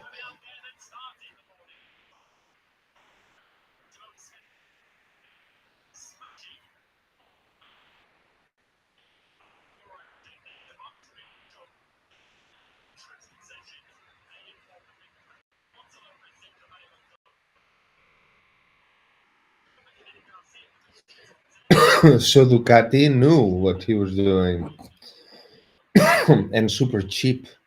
There's a lot of pressure for the MotoGP riders, the Ducati MotoGP riders, and you have that guy super young that you have him for two plus two for peanuts, and all the rest they cannot ask for more, because he can be substituted super easily.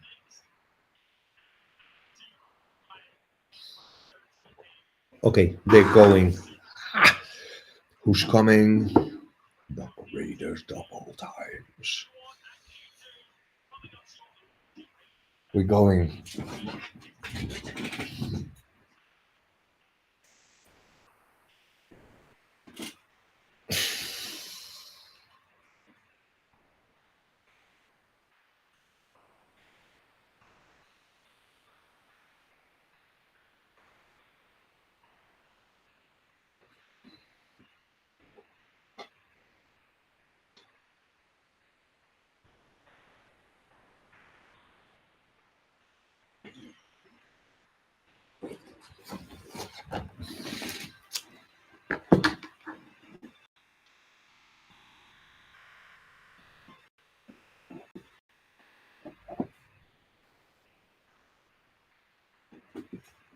Super Saturday is here and it's time to saddle up the horsepower and goes by the Jeep.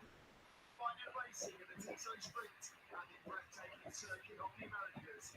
Set above the side of Austin. Coda is a wild and wonderful ride to the Clement Seekers Paradise. It's time for MotoGP.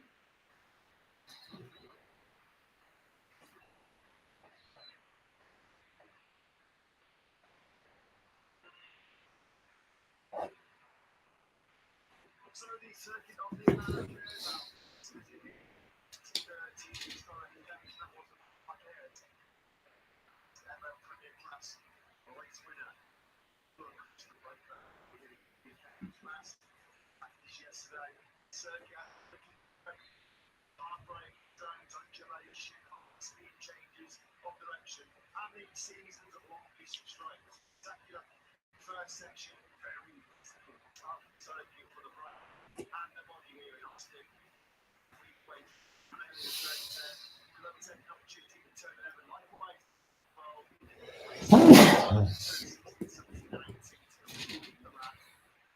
several heartbreak zones around this circuit. The harshest in turns 1, 11, and 12 in the back straight.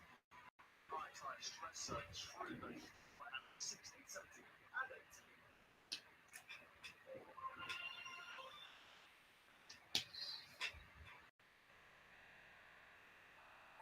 Beautiful sunny day. Good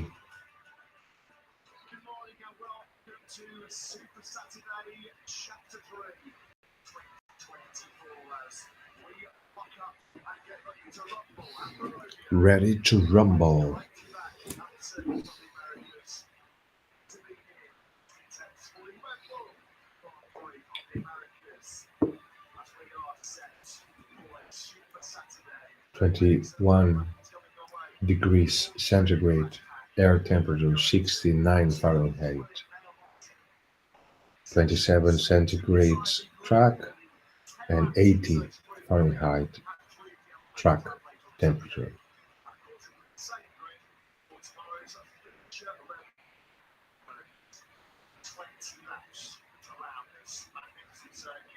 Beautiful, beautiful circuit.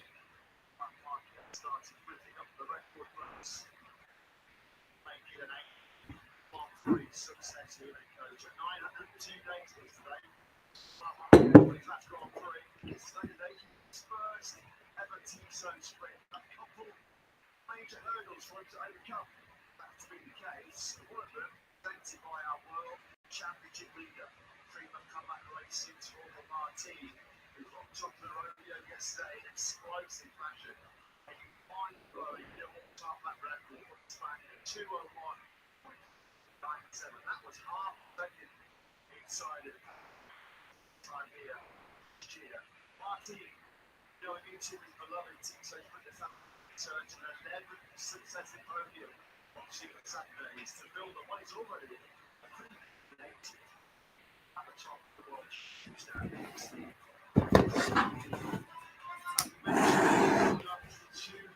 Saturday, most demanding turns, 4 lead breaks here.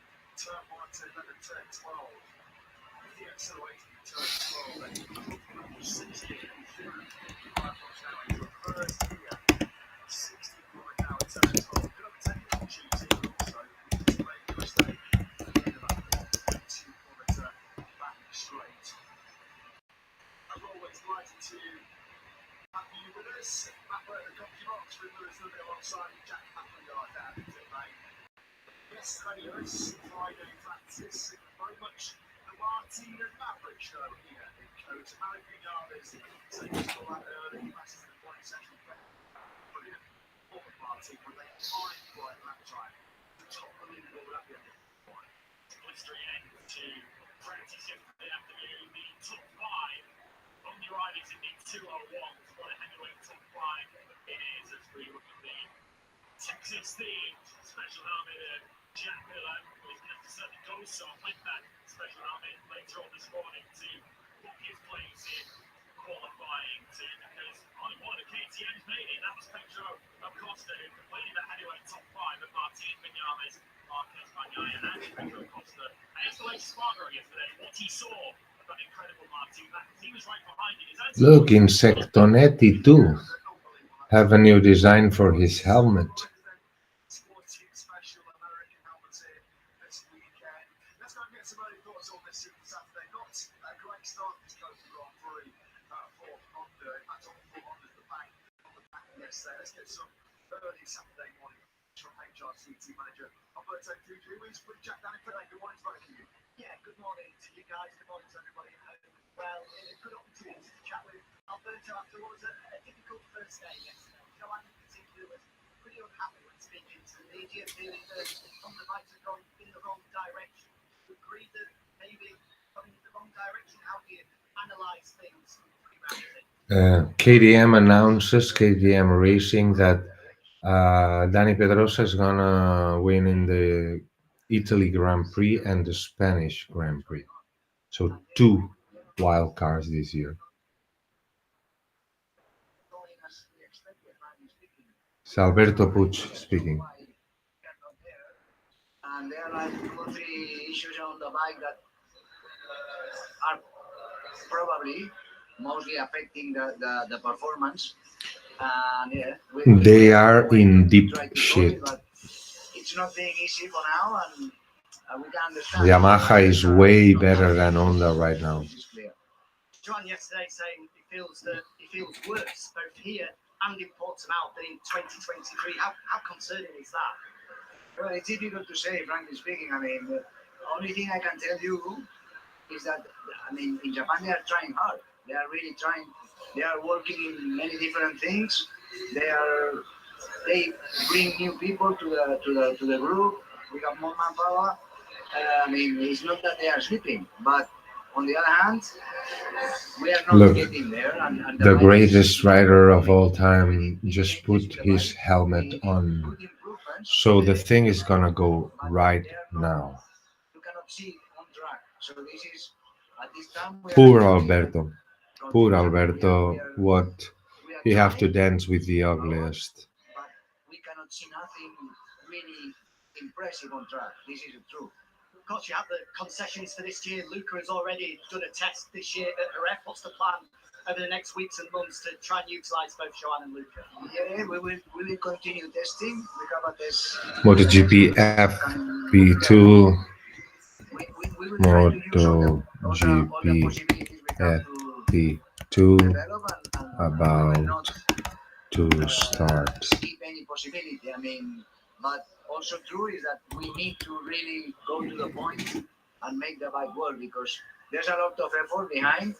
We understand the frustration. Riders with helmets on. We are full on.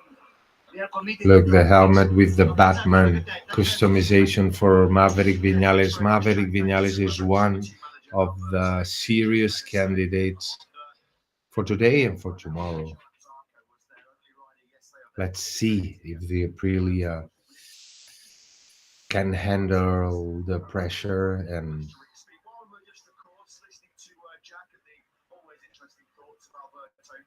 they're going.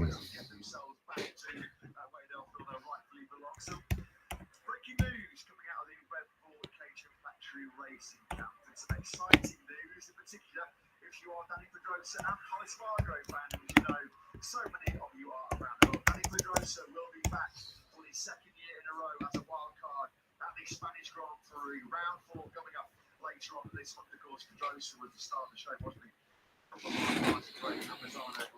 Pedro Acosta is amazing. Let's see what he can do because it's amazing how he can be absorbing information so fast.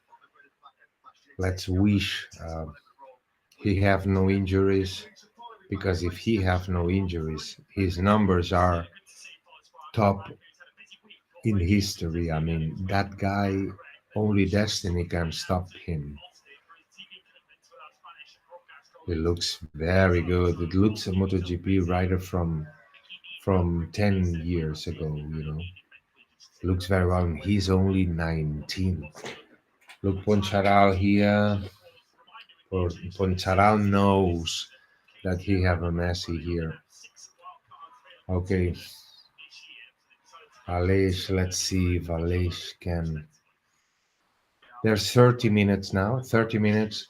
Probably, let me check, but I'm sure that they are gonna try the mediums for tomorrow. Let me see.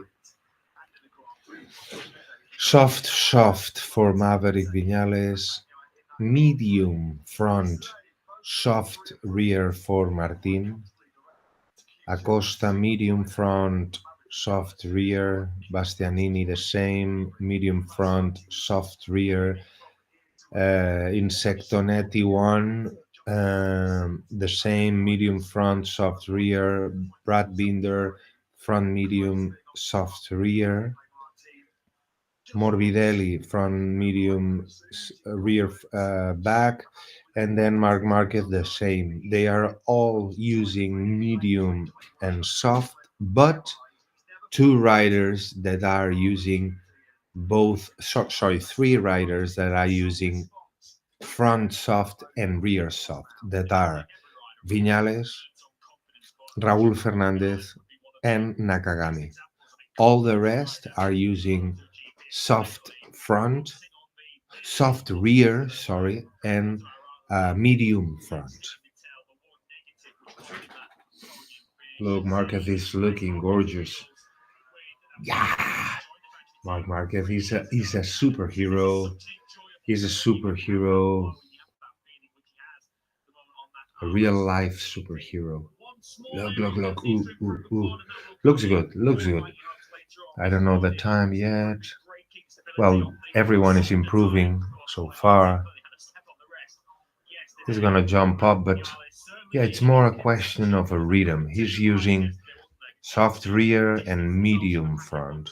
So this is gonna be the setting for the sprint. And some people is testing to do the sprint. Look, Market is second already. There are people that are, it's a used front medium that's using Market. 12 laps used medium, and 5 laps old slick rear.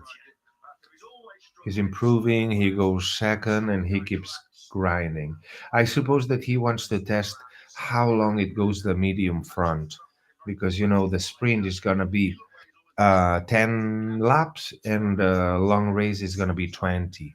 So this is his look, red first fastest. Now Maverick took him the time, but yeah, and he's going. Mark is going, and he's gonna test. He's gonna do the long run with this front medium used to see how it goes to the 20 laps. Which it's gonna be 6 or 7 more if he can do in a row. And I think he's gonna save the fresh soft for the quali. I'm sure. But this is a setting that could be good for him, also for the sprint, but also mostly for the long race. Or what he and Banaya, both have been testing the medium for tomorrow's long race. So we'll see. Oh, Mark. Oh.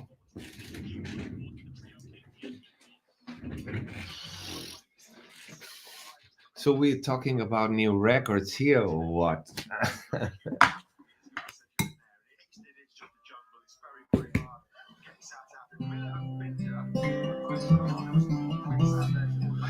Oh, you, I pray. Oh, Marcus, greatest of all times. You're gonna dismantle this poor Italian starting today.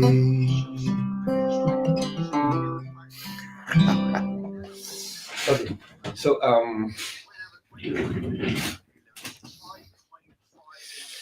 and he's trying for the long run. He's trying for the long run. Come on, Mark. 35. Oh, he made a mistake. He made a mistake in turn one. He lost a second. He went wide on turn one. He made a mistake in turn one, but he have to keep going. It's a circuit where no one is keeping a pace, a steady pace. You can do a section well and then made a mistake. You know that all the chicanes. Who's following Mark? Is Jack Miller is following Mark and is coming in red. So Jack Miller is gonna jump up for sure.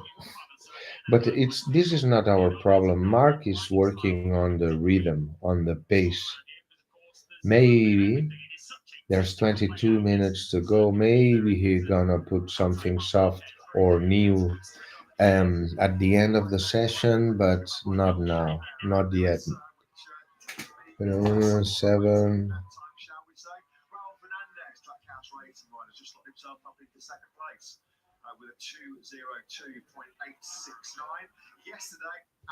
They are, it's the morning and they are going slower than they were yesterday afternoon. Yet.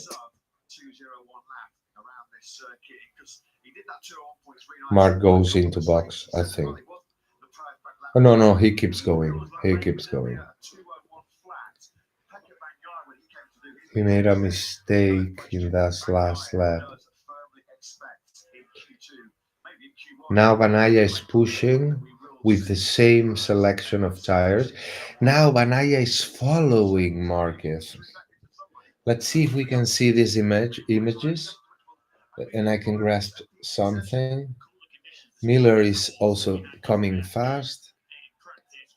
Now Banaya is in the first sector following Mark. Mark is on red and Banaya is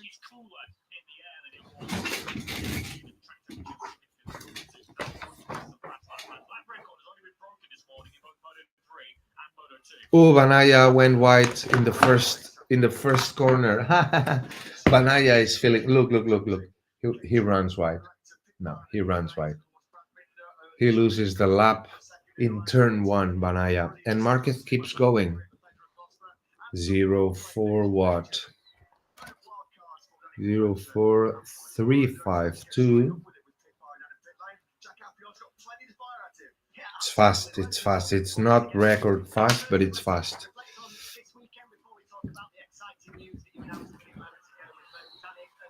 So I'm gonna take a reference of the first sector, 34-6-5-4. I'm gonna take a better second sector, like Jorge Martin's second sector looks very good. So I'm gonna make a combination of the best sectors, 170 to have the references. Mark is doing a great third sector. This is a 34-490, and the lap time is gonna be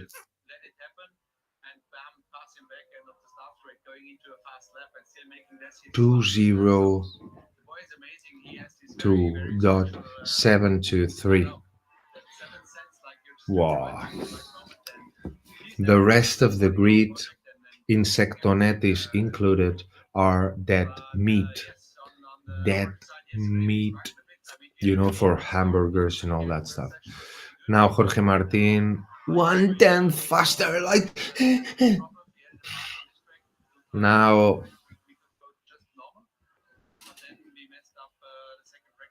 Look, Mark, how he picks up the bike super fast. Look at 227. 227, and he keeps grinding. Market is gonna win the sprint and the long race. He's gonna win everything. hmm You'll see. 37. This is not. No. He's going to box. Okay. The coffee of the great, the god of all time. Vinales. I think for me, the candidates, my favorite, of course, is Mark. Mark is gonna win everything because now he cannot keep on sandbagging, saying no, because there's other riders. You are, you have the pace of Martin, and in a draw, my money would always go to Marquez. Always go to Marquez. Is better in any single factor that you could analyze in a rider. So if they are with the same pace, who's gonna win? All my money on Marquez. All my money on Marquez. Look how he controls in the back straight. There's some bumps in the braking area. It's downhill, and with contra, it's not easy. And you see how this hard braking zone with all the bumps in the back of Martin and Banaya, they are not um, having enough contact in the rear tire to to to have more. Look, Banaya is doing. Mamma, no, io non quiero ir alla scuola, mamma. Io sono molto cagato. Io sono un nino pequeno, piccolo nino, piccolo Peco, il piccolino Peco. Doesn't want to go to school. No, please, not me. Okay, I go for more coffee. We keep on going. 17 minutes to go. He had to leave the stage. Sadly, not fit. His body was not there. And now he had some time to recover. He had many laps with us, also preparing bikes and stuff. So it will be really nice to see him back in the race. And we started right now to try to keep him calm because he has nothing to prove. We just want him to enjoy that race weekend. They've been tested a lot together. Who's been fastest out of the two? Yeah, check them out in Jerez and Mugello, they will tell you. Thank you very much, Pete. Enjoy the rest of the day. I tell you, we have a damn strong test team. It's really exciting, and also for the people who work in the team, it's like motivating to work with riders on that level if you bring new stuff to the track. So it's a big pleasure to have these guys on our side. Thanks, Pete. Good luck today. Thank you. Thanks, Jack. Thanks, Pete. He's not lying, is he? They do have probably the strongest test team in MotoGP right now. Danny Pedrosa, 125 and 250cc world champion. multiple MotoGP race winner, so close to locking out the hat-trick of world titles, was he on many occasions. And Paul Espargaro, a Moto2 world champion himself back in the day, a whole bunch of podiums, a whole bunch of Grand Prix victories between them. They're not lacking experience, are they? Now, what's happened here? Marc Marquez just having a look at they just pulled off the tyre wall and then just checking the left-hand side, that rear tyre, right on cue there as well, with the white shirt with his back to our camera. Is Michelin Motorsport boss Piero Talamasso. At the moment, Marquez sits third in the standings in this session. Something must have been going on down there for the boss to be involved as well, as one of Marquez's crew just puts the tyre wall back on. Maverick Vinales, as he was at the start of the weekend on Friday morning. Saturday morning's been so far so good for Vinales because he leads the way again. A 2:02.556, just over half a tenth clear of this man. Jorge Martin taking the opportunity of a bit of a breather and also to pour over some data down inside Prix Ducati. His team boss Gino Borsoi saying yesterday that we know, we've seen it time and time again. Jorge Martin with a soft tyre, whether it be Moto3, Moto2 or MotoGP, can always find that explosive lap time. Gino saying for Jack yesterday, still feels that they're perhaps missing in a couple of areas in terms of their race pace. So that was something that Jorge will be focusing on this morning. He certainly didn't seem to be missing much of it in Portimao, did he? When he, if anything, was stronger in the race than in qualifying. Of course, we've heard quite a lot of the rear chatter issues that Martin and Pecco Bagnaia too have been suffering with over the course of the season so far. So Martin will be hoping to suffer no repeat of that later on today. Tito Sprint at 3 p.m. local time today, over 10 laps of the circuit of the Americas. And where will Brad Binder be starting for that? He's 11th in this session, of course, 14th at the end of yesterday, a day that they kind of took the wrong direction, and in their attempt to try and work their way out of it, they kind of made the situation worse yesterday afternoon in practice. And Brad Binder said that when they reverted to something that he was more familiar with for his final run of practice, he just didn't quite nail that one lap that he got at the end of practice, which left him outside the top 10. He was also limping a little bit when he came to do the interview with us yesterday afternoon, although he didn't want to make too big a deal of it. He didn't want it to be seen as any sort of excuse for the performance yesterday, but he really had some sort of hang on a motocross bike in the build-up to this Grand Prix of the Americas, so he was walking a little bit gingerly when he spoke to us yesterday. But I think his major concern was his pace, and what's the point? The pace of the rapid rookie on the same motorcycle. Yes. So, 12 minutes to go. MotoGP heroes Andrea Dovizioso and Daniele Petrucci have come up by far the worst after a couple. I assume that many of the riders that are well positioned. Oh, Binder! Ooh, what a save of Binder! Oh, the KTM factory riders are scared by this young kid. Pedro Acosta is gonna kick their arse pretty soon. He's already doing it. In the new Tissot Sprint era, consistent form in Grand Prix, fourth in Portimao, which is not a bad rescue job, although it was fairly fortuitous, wasn't it, all the chaos that ensued ahead of him. It does mean now his last 8 Sunday finishes have been top sixes. You're just kind of waiting, aren't you, for Binder to find himself back to the top step. 75th Premier Class appearance here this weekend. Still just the 2 wins to his boot, and if he's to emerge and pose a serious threat to the likes of Martin, Bagnaia and Koa Ducati, he's got to up that. Now Marquez is going. This is the first lap, warming up the tire. This is not gonna count, but he's gonna have more than 11 minutes to do 5 laps at least. 5 laps? Yeah. Yeah, he can do 5 laps. What he wanted to enjoy was the gap to the winner. Jorge Martin, 11 seconds. Brad Binder was behind. Let's count those 5 laps of Marquez and Bagnaia. Those 10 last minutes. Yesterday, when I asked him about Pedro's performance here, what's he doing differently? Where is he making the difference? He said he hadn't looked at the data yet from practice, but he'd taken Okay, last lap. 5 laps. 1, 2, 3, 4. In the change of direction in that first sector. Yeah, right from the get-go, Binder, like like so many of us have, as lavish praise on this young man. This lap doesn't count neither for Vanaya and for nor for Marquez. From now on, I'm gonna be counting the 5 laps that they both are gonna do. Okay, if I see something special in Vinales, Martin, of course I'm gonna count it. Well, no, I'm gonna count it Vinales and Martin. He didn't try and sugarcoat it, the Frenchman, but he brought that experience over to Honda for 2024.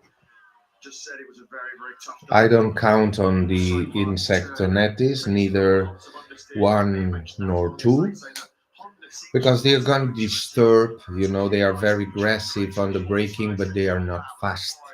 They try to be on TV and be polemic, but they normally go against their own interest, so they are not going to be on the podium.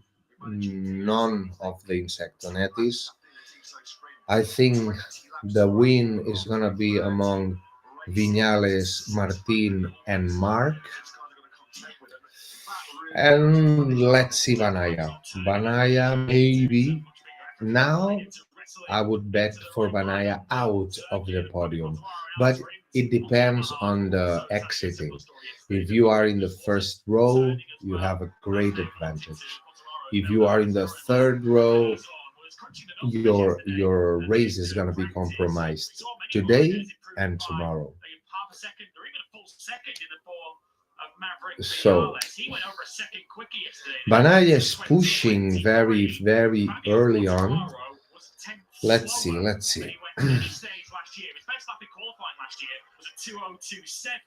Quartararo yesterday could only do a 2:02.8, and that is where the 1.4-second gap to the front has come from. The field have moved the game on, and Yamaha just haven't made the same rate of progress. Yeah, it does look, as we said yesterday, a tad unrealistic to think that Mark is following Jorge Martin, and Jorge Martin is going to be able to do 4 laps, 1 lap less than Vanaya and Martin and Marquez. Now Alex Marquez is very fast here. Alex Marquez is a candidate for the podium, which puts even more pressure on Ducati's riders. Looks good, Alex. Looks good. To come to the party, 2:02.605. Pedro Acosta. Acosta. Acosta. Man is certainly not scared to share his opinion on all things motorsport. Great to see him actually here enjoying the Vanaya gets into pit. Vanaya is scared. Vanaya is so Quartararo. Rodeo with the Yamaha. Poor Fabio. Poor Fabio. Because you cannot hear anything, so I said I need to be sure I can hear you guys now. The last time I was Acosta red on the second. Oh. Acosta. Ooh. Acosta is a danger. Acosta is a big danger for everyone.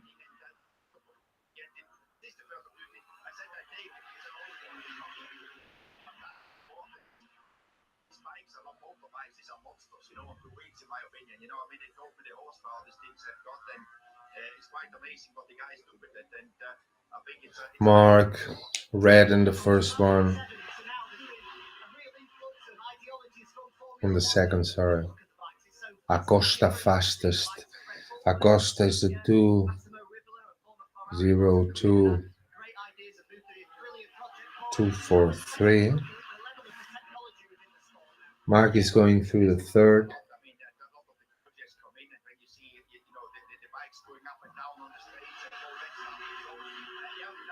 Orange.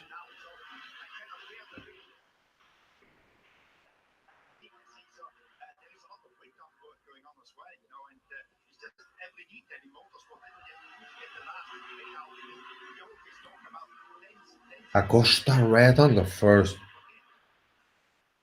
Acosta. Look, 3/10 faster than all the rest.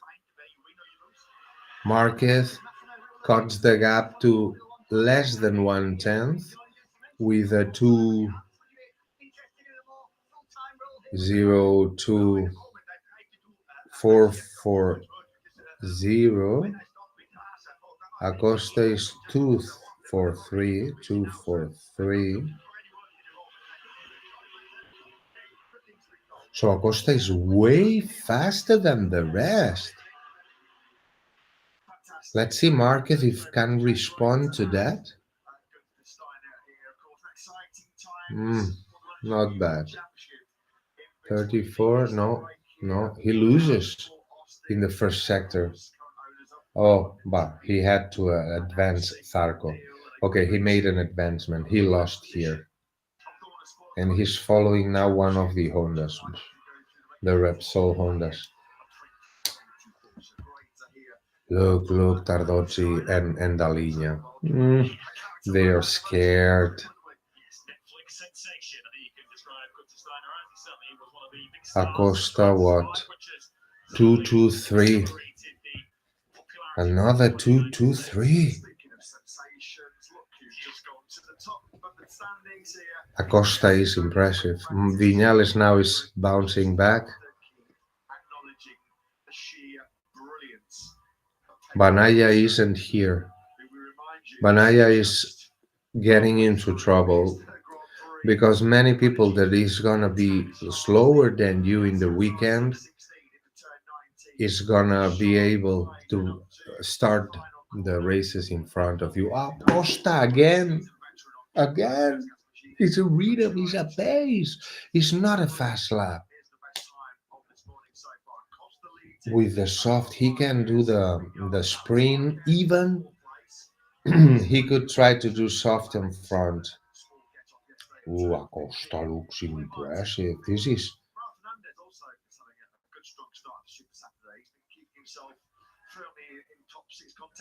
I think my favorite for now is Acosta, I'm afraid. Acosta is super strong. I don't know if the weather is gonna change for the afternoon and everything is gonna happen in the afternoon. We saw yesterday that the track changed a lot. Mark is not improving. Mark loses with Acosta a bit in the first sector, but like more than 3/10 just in the first sector. What happened in the second sector? Let me analyze where is the difference. Acosta is very good in the first sector, Acosta. The second sector, Mark. Oh, now Acosta is going to box, I'm sure. Isn't it? He will have no time to do a change. Or he goes through. Okay.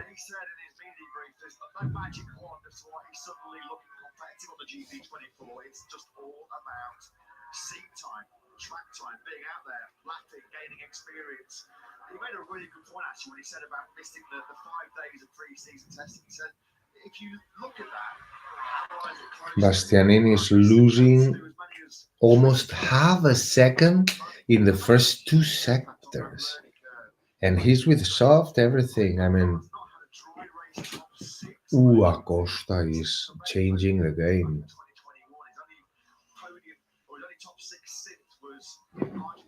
The first sector is for Acosta. The second sector is for, let's see if it's for Marquez, I think. 4-4-4-4 equal Marquez and Acosta. But Acosta have the advantage in the first corner, in the first sector. Let's see Acosta on the third.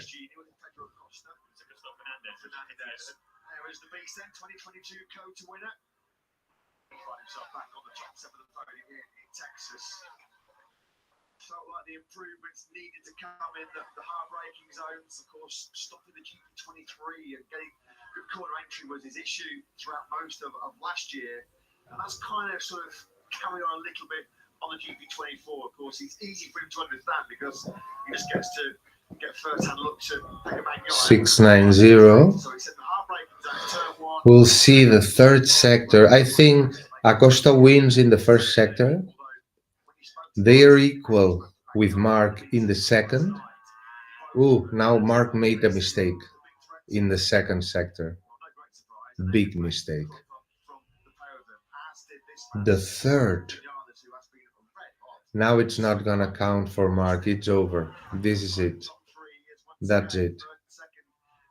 Banaya. Oh, now Banaya is improving in his last chance. Banaya is very good in the second. Very good in the second. Even better than Acosta and Marquez. But is the first sector of Acosta is the best first sector. The third 41.4. No, this is not good because market is cruising already. The only that can improve so far is Banaya.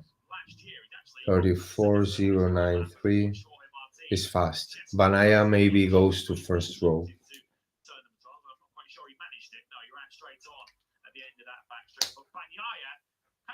Under the radar a little bit so far this weekend, but if you listen to him, goes second, Banaya. Still far from Acosta, but enough. Okay. So, it gets complicated. My favorites so far. Hi, BMX Gamer, how are you doing? Well, there's a lot of competition here. Ooh, Banaya risked everything for this second place. I mean, like, ooh. Okay, 2-2-4, 2-2-4. Yeah, but Banaya. Ooh, look. Dalinia looks worried because I think Acosta is changing the limit of what's possible. So my favorites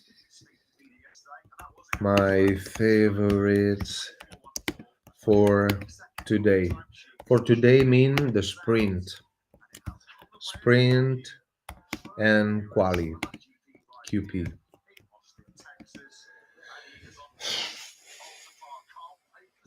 I'm gonna say Acosta is something different, man. He did the all-time lap record. It's not a single lap. He did a pace like one, another, like 3/10 or more faster in pace than the rest. If that kid doesn't hurt himself, he's gonna win. So my favorite for the sprint is Acosta. So I'm gonna say 1 Acosta, 2 Mark,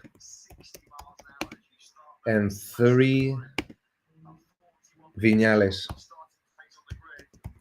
Because I'm starting to see that the Ducati, I mean the KTM,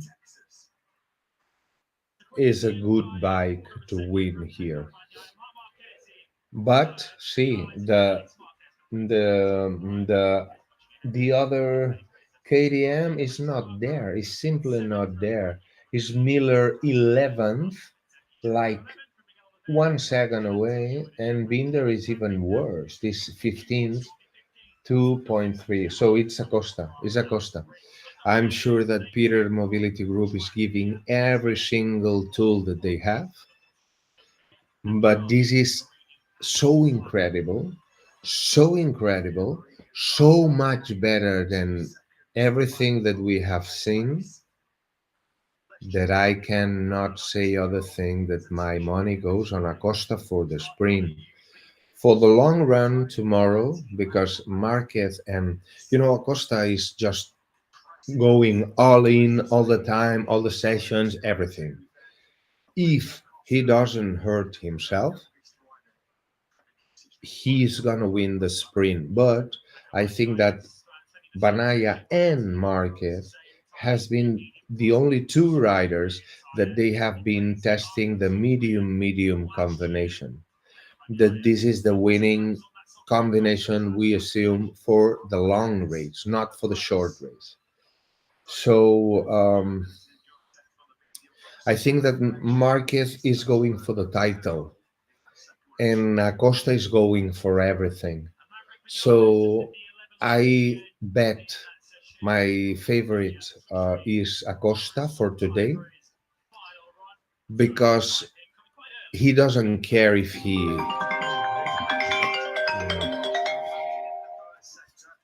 Not now, sorry. I will call you back. Okay. Acosta is the best in the first sector, faster than Martin. The second sector is for Marquez. The third sector is for Martin. And the third sector, let me make a picture of that. I need a picture of that. Don't go, please don't go. Don't go. Oh, no. Please don't go. Okay, let me see that with more detail. So the first sector is for Acosta, big way, like almost a tenth to Martin and a tenth to Vinales. Sector 2 is for Marquez, a whole tenth to Morbidelli, and more than a tenth to Miller in Sector 2. Sector 3 is for Jorge Martin.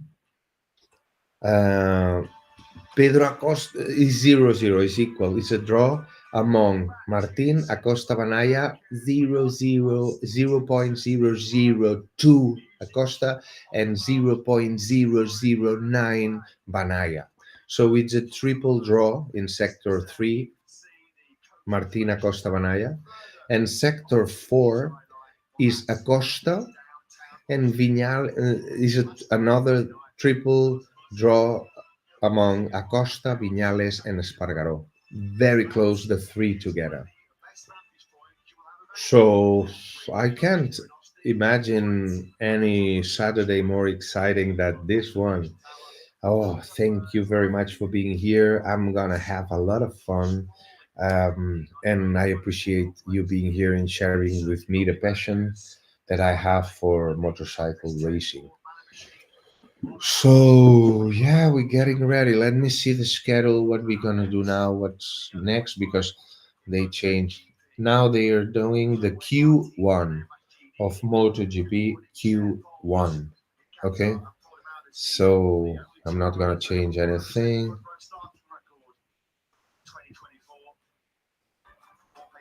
MotoGP, yeah, everything is right.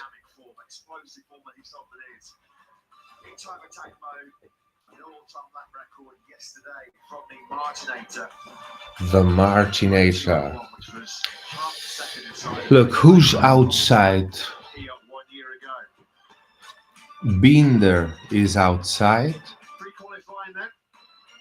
Rins, Alex Marquez is outside. But I think that Alex Marquez is going through because at the end of the last session he was being one of the fastest on track. And who could go through? Maybe Raul Fernandez, maybe Brad Binder, Alex Rins. No, I didn't think so. Quartararo, maybe. And that's it. Now we will see. Imperative, Lewis, you feel that this man, South African Binder, get through second in the World Championship, largely thanks to a double podium in the opening round in Qatar. But if he finds himself outside of the top two here this Saturday, well, it's going to be an uphill battle around this uphill Kota circuit for the remainder of the weekend. Yeah, upcoming in this Q1 session, we have one Ducati, that's Alex Marquez, two Aprilias, two Yamahas, 3 KTMs and 4 Hondas duking it out for 2 places in qualifying 2. And the surprise has to be that the 2 factory Red Bull KTMs are in this session, Jack Miller and Brad Binder. And yeah, Brad Binder, who made it a bit of a habit in the past, didn't he, of coming through from lowly grid positions to pull a result out of the bag on a Sunday. He doesn't want to go back to those kind of days, does he, and having to come from deep on the grid. It is so difficult these days in MotoGP to make your way through from the mid-pack. And of course, this first corner here, the uphill climb to turn 1, of course, a very wide entry to what ends up becoming a very tight hairpin left-hander. So the last place you want to be heading to a corner such as that is in the heart, the jungle as it's described, in the middle of the pack. So a crucial 15 minutes ahead for Brad Binder in particular and his teammate Jack Miller. Of course, both of them qualified very well last time out in Portimao. Miller, of course, qualified on the second row in 5th. Brad Binder was back in 10th place, but neither will want to be ending their morning's work in this 15-minute session as they want a shot at pole. India, the Bud International Circuit in New Delhi. The last time Binder didn't get himself out of Q1.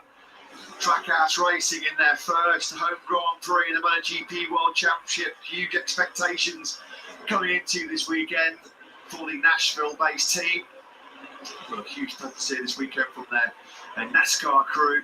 There's going to be a NASCAR demonstration as well coming up at the end of qualifying, leading into the afternoon's action here at the Circuit of the Americas in Austin, Texas. Green light though is on at the end of pit lane, and we are ready for qualifying action then here in Kota. Zarco, Marini, Quartararo, Ralph Fernandez, Nakagami, Binder, Mir, Augusto Fernandez, 2-time Kota winner Alex Rins, Miller, Alex Marquez and Miguel Oliveira. The riders fighting it out for those sought after, those coveted top 2 places to be in that showdown for pole position here as we follow Binder weaving his way through the first sector. Bit of homework for Marc Marquez, just getting the track map out there, just getting ready for a little bit of a debrief with his crew chief Frankie Carcetti ahead of what's going to be a super important Q2 session. You know, just to go faster haircut there, Marc Marquez in the Grassini box. His teammate, of course, involved in this session. It feels, on the face of it, on paper, a bit of a 2-tier session, this one. You'd expect the 6 Japanese manufactured motorcycles and the riders on board them to have a real uphill task to get out of this session. The pack through the weekend so far has seen them struggle to match the pace of the European branded bikes at the front. So you'd expect those 2 places in qualifying 2 from this session to be occupied by one of the Ducati and Marquez, the 2 Aprilias of Oliveira and Ralph Fernandez, of course, representing Trackhouse at their home Grand Prix, and that trio of KTM, Brad Binder, Jack Miller, and Augusto Fernandez, who is having his best weekend of 2024 so far. There's Joan Mir, who, fair to say, looked more than a little bit deflated at his media debrief figure last night, struggling a lot more than expected. Joan Mir is suffering so much. In that interview with HRC boss Alberto Puig, he said it's clear Honda hasn't improved, nowhere near the level he thought he was going to be in Portimao, and so far here in Kota. Also fears that they've gone in the wrong direction with development. Not good noises at the moment coming out of the Honda camp, it's fair to say. Might be a case of going back to the drawing board for the Honda. Raúl Fernandez improving. Okay, a lot of oranges now. Let's see how this everyone positions, because there's gonna only be 2 chances, like 2 tires, 3 laps per tire, not more than that. Impossible to do more than that. It's too long circuit. Quartararo improving. Okay. Left and then a hard flick right. Such a brutal test of your upper body strength here. Left once again. Raúl Fernandez with the Aprilia looks very good. Let's see the time, but this is turn 10. It was a fantastic shot yesterday, one of our colleagues, Gareth Arthur, in the press room, who got a brilliant shot. So it's a favourite spot, that, for the photographers, because you've got the observation tower in the background. Classic Kota image. You got it perfect, though, didn't you? Pedro Acosta tucking the front, going through there at about 250 kilometres an hour. Incredible. Yeah, Ralph Fernandez bailed out of that lap. I don't know whether he just had a shot, got turn 11 all wrong, but Ralph Fernandez has bailed out of that one. Yellow flags are out somewhere behind in the second sector. Brad Binder. Through this Brad Binder crashed. He's okay. He's okay. The bike is okay, but I don't. Hard on his first flying lap, and he's gone now. You can see there. It's a very complicated situation for Brad Binder. Left-hand side braking, getting in, wash from the front side. I think he went a bit wide, so he's losing pieces. Binder, he have to get in box. He's gonna have only one tire with lock.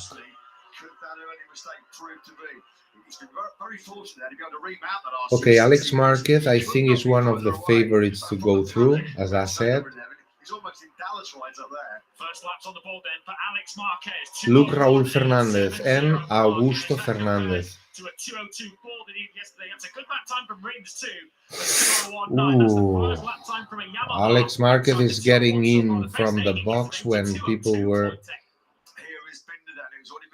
putting everything. He's going to be certainly hoping that has not going to curtail his hopes of getting into Q2. Alex Marquez has headed back out on circuit at 201.870. Let's put Alex back on top of the pile. Got a bit of a score to settle with Cota, having missed the points in both the sprint and the Grand Prix here last year. He was given more than a massive nudge into the gravel trap there wasn't he in the first sector yet last year by Jorge Martin. Binder then peels back into pit lane. It'll be what he hopes will be a quick repair job. There's certainly some aero bits flying off that KTM. Whether he'll have to jump on the spare bike here and go about his business. Yeah, we can't quite see from here, of course, what's missing because it'll be the left-hand side of the Almost KTM, all the riders are going together. Oliveira is coming super fast. He had to go out for his second run. Now you can see the little limp that he's got as he comes into the KTM box. That little hobble there for Brad Binder, a legacy of a motocross crash they had in the run-up to this Grand Prix. But this is what happened as he dropped down 3 gears from fourth down to first for turn number 11. It never really looked settled, did it? I think he was wide, About as slow a crash as you can but have, to be fair. you have to pick up the bike and then lose the whole lap. You can see there the vibration from the onboard camera, couldn't you? Got it wrong on the bumps. So many tricky Raúl Fernández, Oliveira. Oliveira, let's see what he can do. He's being followed by Quartararo. Quartararo is so clever and he's following Oliveira. And now they both will jump up. You'll see. Go. One and not much Quartararo. But Oliveira is fastest. Alex Marquez. And now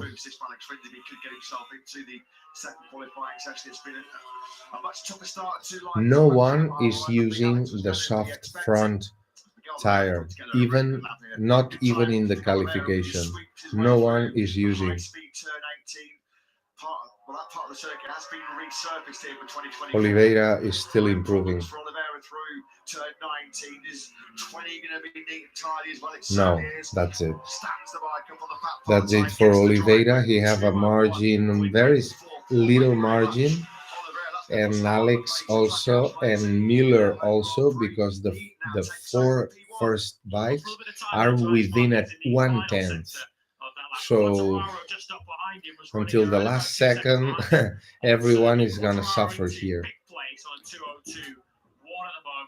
A couple of tenths shy of his teammate Alex Rins, who hasn't qualified Fabio Quartararo yet in their time as Yamaha. So I think my favorites to go through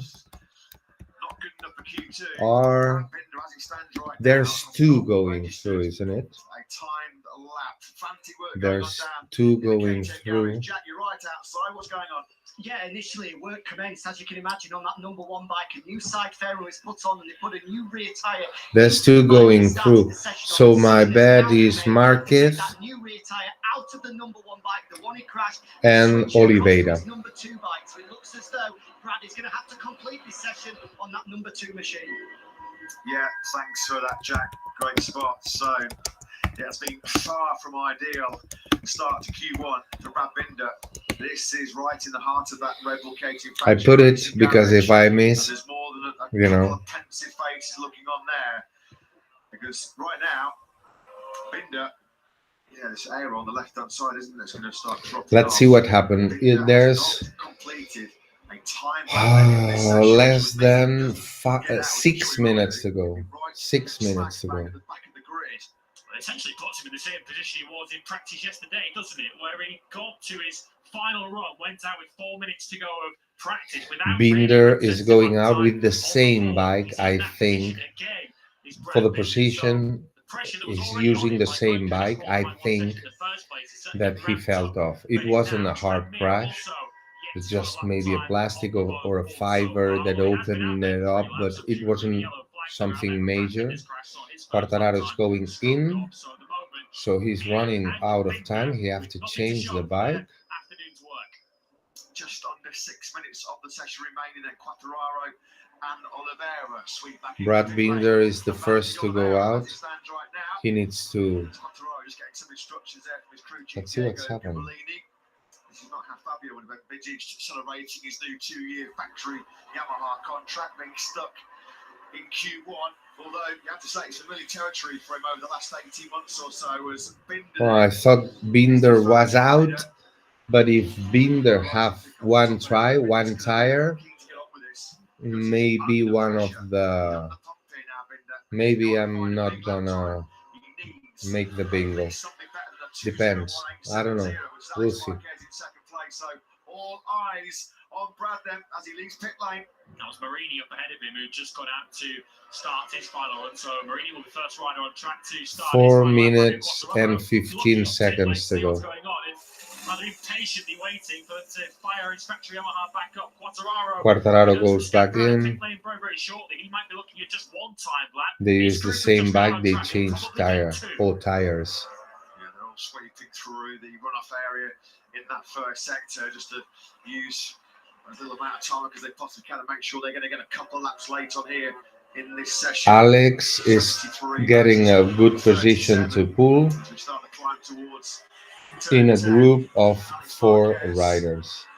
Certainly can't The relax 4 with that riders, 201.870, although he's got only a 10 they are and a half. all 2 together. They are all in sector 3, but Nakagami and Marini. All the rest of the riders are starting now sector 4. Rins, oh no. So they are all together. The 10 riders in the same sector, which I don't understand. They're trying to find a lead stream or something, but Zarco is in a sandwich of 2 bikes, which is a very uncomfortable way to try to do your best, I think. Yesterday, Alex Marquez looking to complete the 8 Ducatis, looking to find that pole in Q2 coming up shortly. Let's see Binder. Binder will have this lap and one more, and that's it. Is about to start his flying lap as we watch Luca Marini, who's about to start his first lap of this run. Marini currently in Having Binder in the first rows for the race is a key factor to see what can happen, because Binder and Miller are very aggressive on the first laps, like the Insectonettis, and they create very conflicty first laps, very dangerous first laps, and for the title contenders, this is not desirable.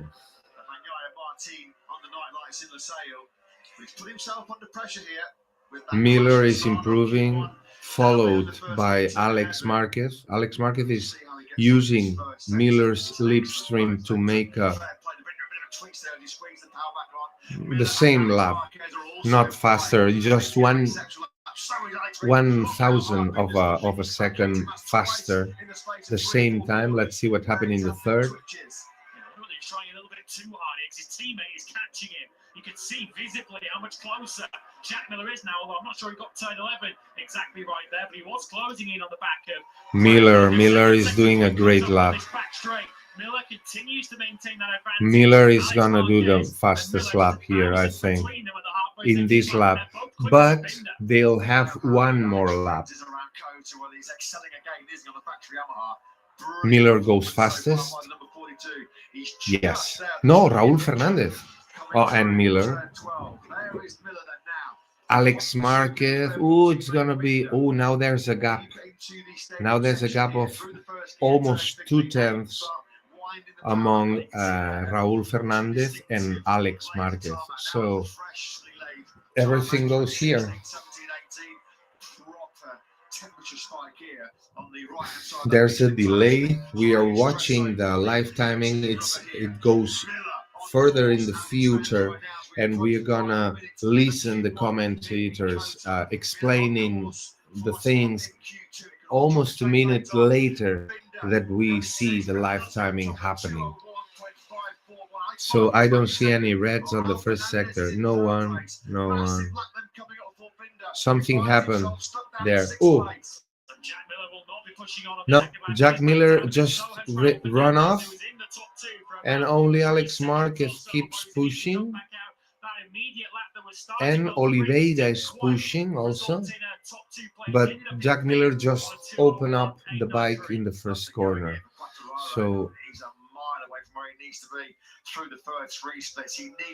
you see those kind of strange things that that kind of let's say riders that maybe they are not looking for a championship, they are looking for the picture of the day, if you will. But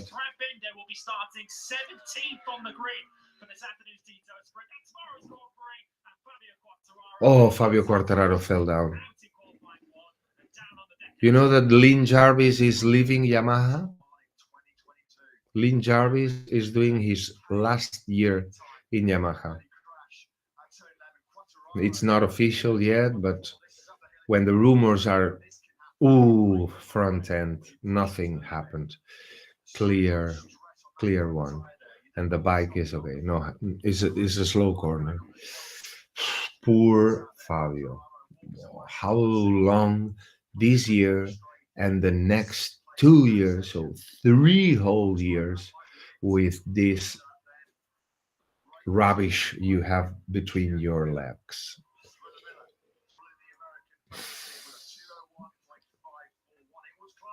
Okay, Miller and Marquez, and I said Oliveira and Marquez. You know, when some kind of strikers appear, it's very. Let's Miller now, if he does what he did in the race, you see, it's kind of a bomb waiting to be exploded. It's a bombshell. So yeah, Miller is gonna be in the mix, not Binder. So, but anyways, the fastest KDM by miles is the 19-year-old new superstar Pedro Acosta. This guy is something huge. Now we're gonna see it. Now we're gonna see the first sector is the best first sector is for Acosta, better than Martin. I mean, is the best first sector. No one does the first sector as Acosta does. The second sector is neutral among Marquez, Martin, and Acosta also.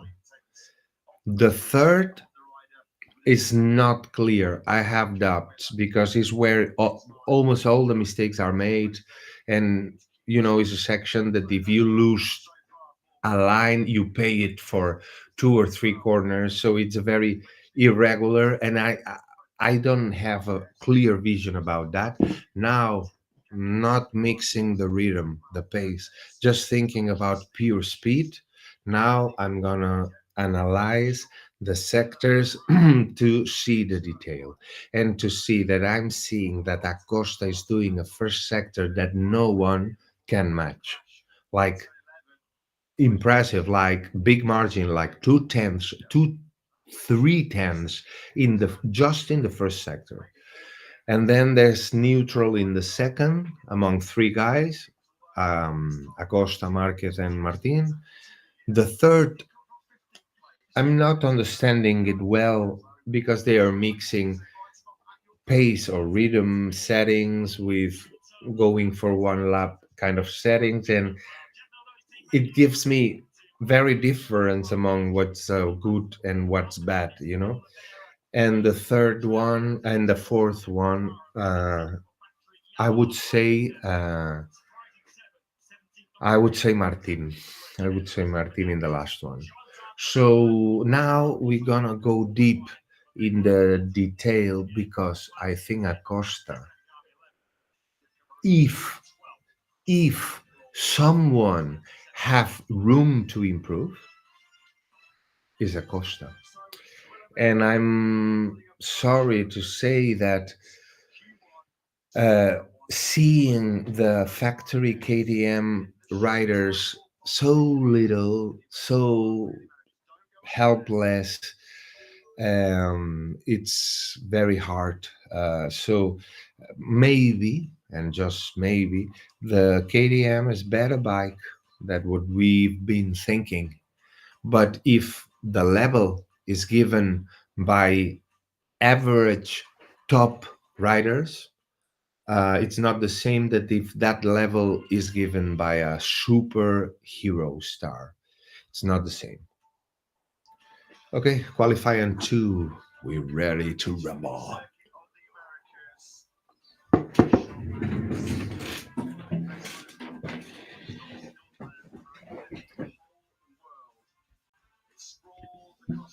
Wow. Beautiful, pristine day, sunny day, beautiful circuit of the Americas, the American flag waving in the air.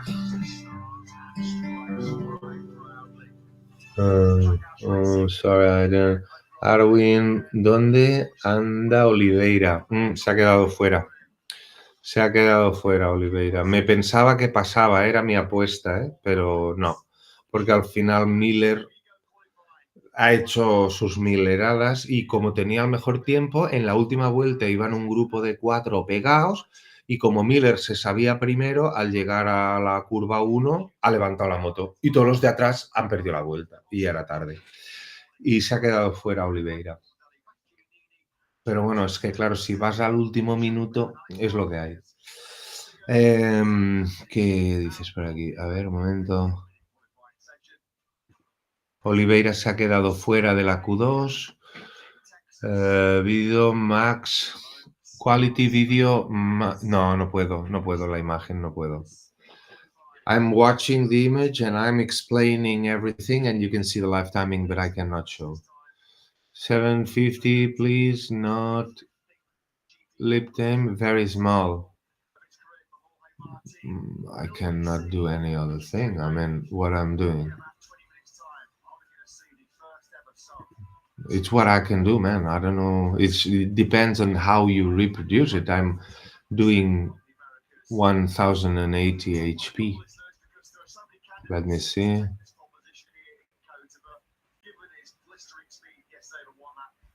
Yeah, it's what I can do, man. Sorry, Fauzi. Make me the video of the lap times bigger or clearer, I beg you. I can do nothing. I'm casting it. I mean, I can do nothing. I can do nothing, man. This is what it is. You should have to make your screen bigger, or because I can do nothing. Let me see if I can improve something. Like this is better. This is better. I don't know. I can do much more. Okay, so my favorites for the poll. My favorites. The greatest of all time is putting his helmet on. He looks calm, collected. He's ready to demolish everything. He's gonna be champion. My favorites for the poll. For the poll. 1, Acosta. Acosta is gonna get this poll, I'm sure. Second, Martin. Third, Mark. For the poll, for the pole. I think Acosta is, and until he doesn't hurt himself, it's impossible. Ah, well, yeah, I can do it bigger if I take out the comment. Look, this is much better, isn't it? And here we can do it even better like this. Okay, now it's better? I don't know if the other side is even better. I don't know. Mark for the poll. Let's see. Oh, yeah, if I put the comment, it makes it smaller. Okay.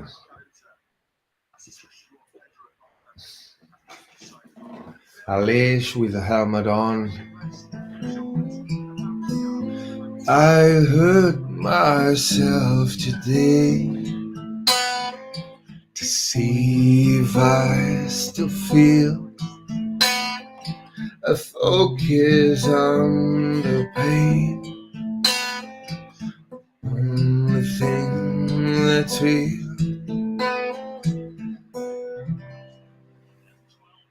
Okay, they're going, they're going, they're going. We're gonna see the things before here in the live timing, but I'm watching the images with 1 minute delay. So the live timing is going first, and then I'm gonna see 1 minute later what's happening. Okay, so let's get to it. Let's get to it. I leave it like this because I'm gonna lose sight of the comments for a while, because those 14 minutes and 40 seconds are gonna decide not only the sprint race but also the tomorrow's long race. So if I don't see anything, forgive me. In 14 minutes and 30 seconds, I'm gonna be back with you. Now I'm gonna get into a trance. Okay. Okay. They are all very together. They are all on track already. 13 minutes and 34 seconds. 13 minutes and a half.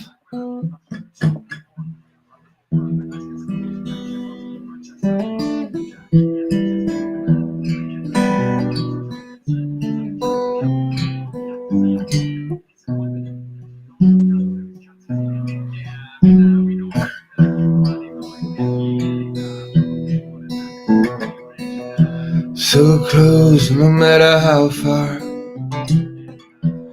Couldn't be much more. Ooh.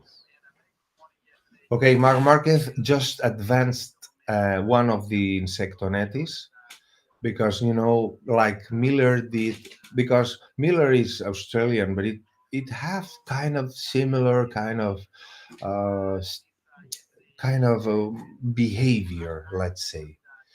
Now Mark is following following Jorge. Oh, he's following Jorge Martin, of course. Mark Marquez knows what he's doing. He's the greatest of all time. You have to take into account. Oh, mommy, oh, mommy, mommy, blue. Oh, mommy, blue. Oh, mommy, oh, mommy, mommy, blue. Oh, mommy, blue.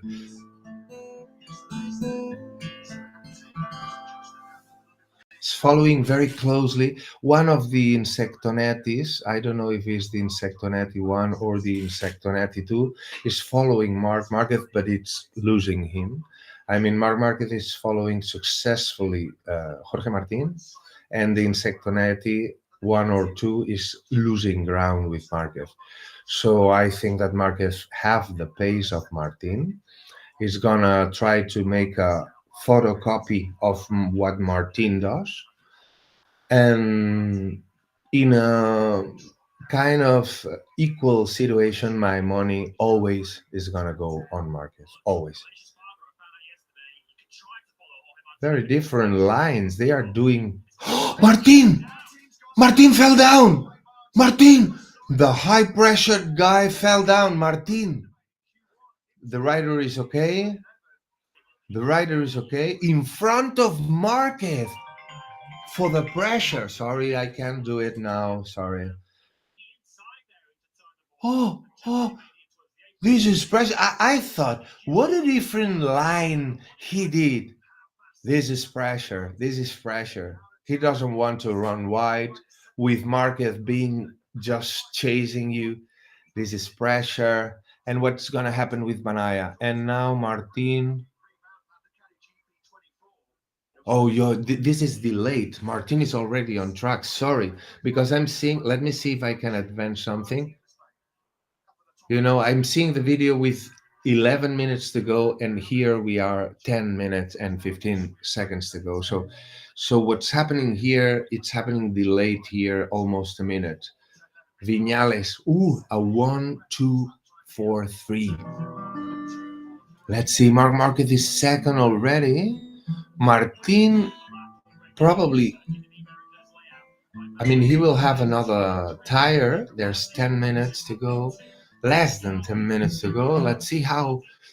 Look, the pressure. What makes the pressure?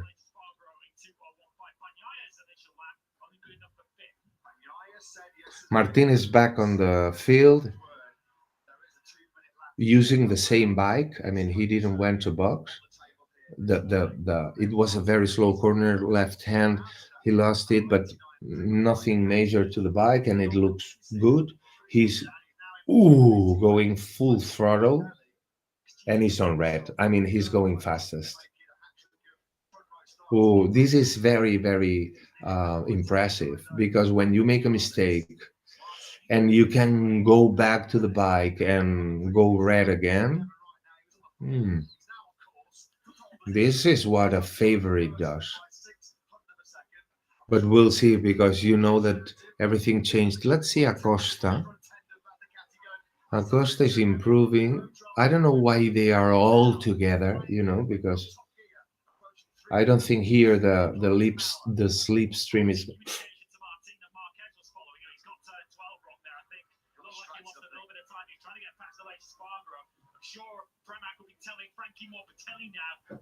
Oh, Martin.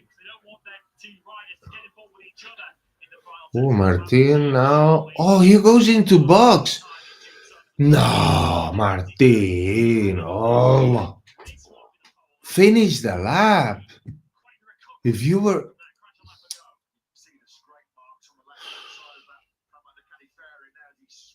He went into box.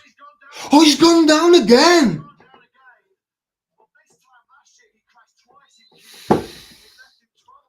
He's running to now. The crash has been way worse. Oh, what happened there? Oh, and in the middle of the. What happened there? Very strange accident. I don't know how to describe it.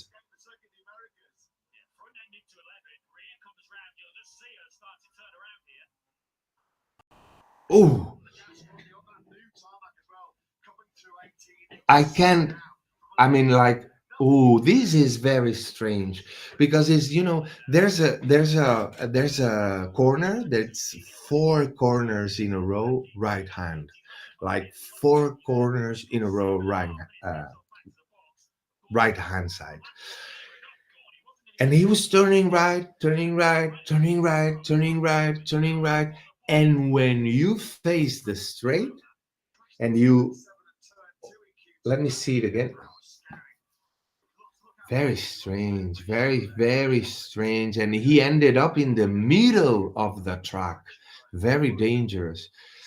It's like you are turning, and when you finally open throttle, the bike, just like if you are on ice, like turns around. Like, it's not a high side that makes like this, grips again and goes. It's like fully on, like on ice. Very strange. I mean, I'm not saying that I'd never seen that, but it's very strange, and it's saying that it's over. That's it. It's not getting out again. It's going out with the other bike, of course. There's 6 minutes, less than 6 minutes, and Marquez is in first row as the champion. Who's gonna be the 2022 champion? Mark Marquez, no doubt about it. He's years ago, light years ago, uh, from the rest. I mean, he's the best by million years ago.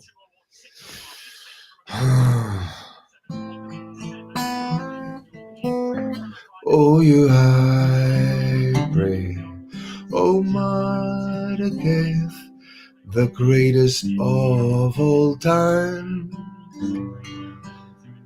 For you I will. Now, Banaya, let's see what can Banaya do. Look, Marquez, calm, collected, the eye of the tiger. I've been talking about the high pressured guys, but now after Banaya is the high pressured guys. But now Jorge Martin is put himself in a lot of pressure. Now they are waiting. Marquez is calm, collected, and all the rest is Martin is also waiting. Everyone is waiting. The gear is totally smashed. I mean, he had no time to go. Let's see what he can go with the second bike. If he doesn't feel the confidence, there's 4 minutes and 20 seconds. He's coming.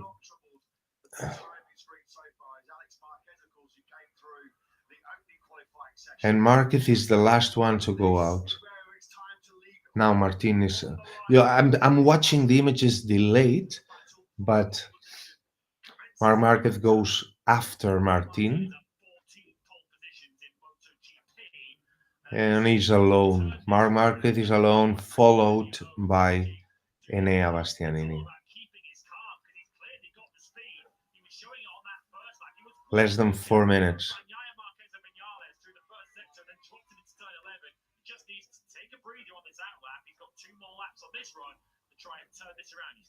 Banaya is losing almost a tenth in the first sector. And we didn't see any attack of Pedro Acosta. Where is Pedro Acosta? He's sixth. And he's going there. He have one more chance. Viñales red on the first. Viñales has become fastest, and he's going faster, even faster. We're gonna see the whole time record here today. I don't know who's gonna be. I assume that the ones that doesn't believe in being champion, because who cares who gets the pole? Who cares? I care about who gets the title. Maverick is gonna get that pole. I think Martin or Maverick or even Banaya can be the pole. I don't think Marquez is gonna get into troubles for the pole. For the first row, it's enough. The first row is enough, and even the second row. But here it's easy to make a mistake. Look, Tardozzi, how nervous he is, like a teenager, man. Oh, Banaya run wide. Oh, Banaya's not gonna improve in that one. Oh, Aleix Espargaró crashed also, front end. In turn two, front end wash. Viñales is going to make the all-time record now. It's going to be a 0-0. Yeah, 0-0-8. This is all-time record, if I'm not wrong. Yellow flag. Oh, with 2 minutes in. Oh, one of the Insectonetis. And Viñales keep improving. This is gonna be it. Mark.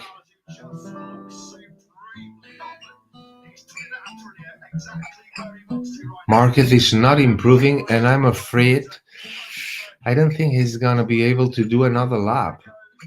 It's gonna be by a winkle. Yeah, this is a record. The first ever 200. 8 in that case. Acosta, Costa, Luca Costa, Luca Costa, Luca Costa, Luca Costa.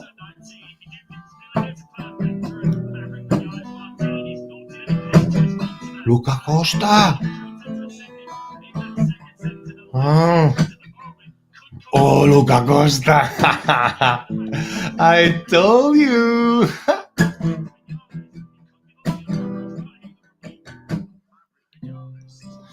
I found a love.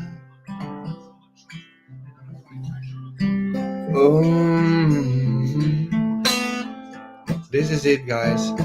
Darling, just dive right in. Wait, Acosta can make the pole. No one else is improving, I'm afraid. Marquez is not gonna go through. 4, 3, 2, 1. No, no. Marquez is out. Okay, it is over. Who else is improving? No one else is improving. No one else is improving. Only Marquez still running, but I think it's out of time. I don't think this is gonna count for Marquez. Jorge Martin also is out of time. And I think this is it, guys. First line, Maverick Viñales, Pedro Acosta, and Marc Marquez. Banaya fourth, Enea Bastianini fifth, Jorge Martin sixth. How cruel life is. How cruel life is when you are not the greatest of all times. I said it. People like Viñales. Ooh, what's that white smoke? Oh, Marc Marquez is gonna be champion with that bike. Marc Marquez is ooh.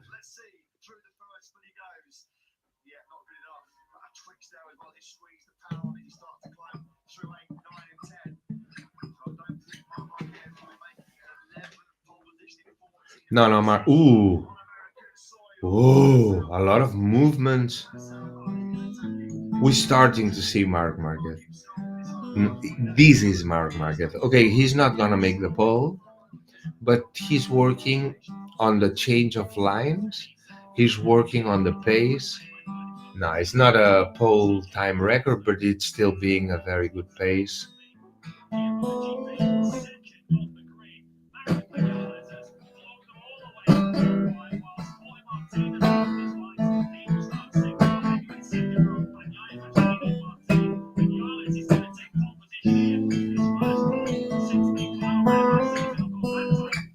Marquez is the new world champion. He stops, he's cruising, he's trying, he's getting kilometers, and Acosta is candidate for the victory today. Seriously, I'm talking seriously. Acosta is candidate for the victory. So my favorites for the sprint. Very scary. Could be been a massive high side. Yeah, very strange fall. Really, like normally when you lose it with the with open throttle, when it grips, then it makes you jump. But it's like it's like if you are on ice or something. And I saw in the back of the Ducati of Marc Marquez the same thing that I saw in Martin. Some white smoke going out from the. Whoa, Acosta is a monster. I mean, whoa. Sorry, I have to explain that because I'm having a like a heart attack. It's being like what a thrill, man. What a thrill. Let me write my favorites for the sprint. For the sprint. Now we're gonna see the QP of Moto 3 and then Moto 2. Now it's going to be rest. Now we're going to see the schedule. But before we close MotoGP, but for now, I'm going to say my favorites for the sprint. My favorites for the sprint. I'm going to say one, Pedro Acosta. Second, Marc Marquez.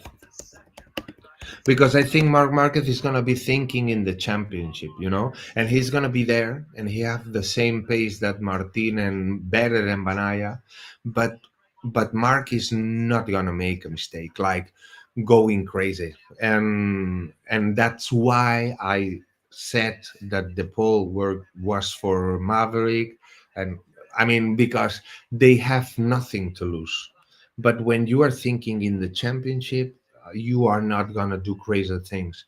So I think first is Acosta is gonna win Acosta. I think new era MotoGP Pedro. Yeah, it's impressive.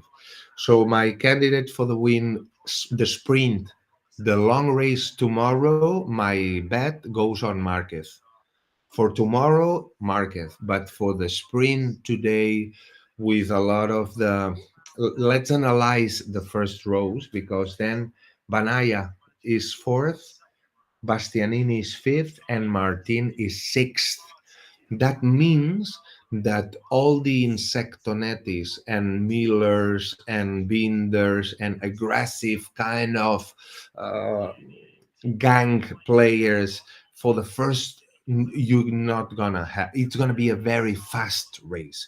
The first line, Maverick, Pedro and Mark, they are gonna go, and the second line is gonna be the three Ducatis, the 324 Ducatis. So this is gonna be kind of a blocking wall for the rest to get them. So the first line can escape clearly. My bet goes one on Acosta. I think he's Mark second and third. We're talking about the sprint. We're talking about the sprint. I know that I always miss, but I like to play with myself. I think that is gonna win someone from the second group. Like it will happen things in the first corner, in the first corner, the first sector is kind of a funnel, and things gonna happen. And the one who escapes wins. The one who gets behind the funnel loses a lot. So a lot of people is going to be super aggressive at the beginning, even if they are slower. Look, Banaya is scared. Banaya, look all Ducati, look Tardozzi da linea. And Banaya is like, Mamma, io non quiero ir alla scuola. He's crying like a little child, helpless little child. Io sono Pecco Banaya. Look, Marquez. Let's listen to Marc Marquez on the front row for the first time as a Ducati rider. He's with Jack. Mark, congratulations. First front row start for Grassini Racing here at one of your favourite tracks. Are you ready for the sprints and the Grand Prix later on? Yeah, of course. The qualifying practice is one of the most important moments of the weekend. And starting on the front row will be a bit easier to have the chance to fight with the top guys. But yeah, yesterday was fun. Today I'm a bit closer. Still, we need to understand a few things that I try in FP2. Just let's see if I'm better or not for the rhythm, for the race pace.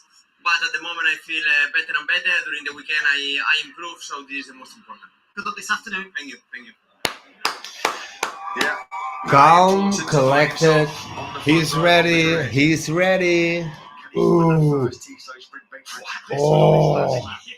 I mean, you think that looks if you think He's ready. He's ready for everything. He is ready for everything. He's ready for everything, man. It is called the horsepower rodeo. We don't call So it that this for is nothing. my prediction for the shots I there said, from this is what I Marquez, and we said. are set for a spectacular I said Tuesday sprint Acosta, and a spectacular Martin Grand Marc, Prix of the Americas and it tomorrow. is Viñales, Acosta, and Marc. So looking forward to the next Okay. interviews after a record-breaking So pole for the Maverick sprint, Viñales and a first ever front row start. for the sprints, I'm gonna put that Pedro wins, Mark second, and the third is gonna be someone like Enea Bastianini, or Enea Bastianini. I'm gonna say Bastianini because I think that look, let's listen the new God. He's with Jack. Pedro, congratulations. What a lap that was. 2 rounds to go on the podium, 3 rounds to go on the front row. Just how ready are you for the race? Well, super happy about that. At the end, these guys are working like hell, to can achieve these things. But anyway, this weekend was important for us to see what thing we can do in a new track and also quite difficult like this one. But anyway, let's see in the spring. We make some changes compared to Portugal to come fight for something for this. Let's try. Congratulations. Thank you. Yeah.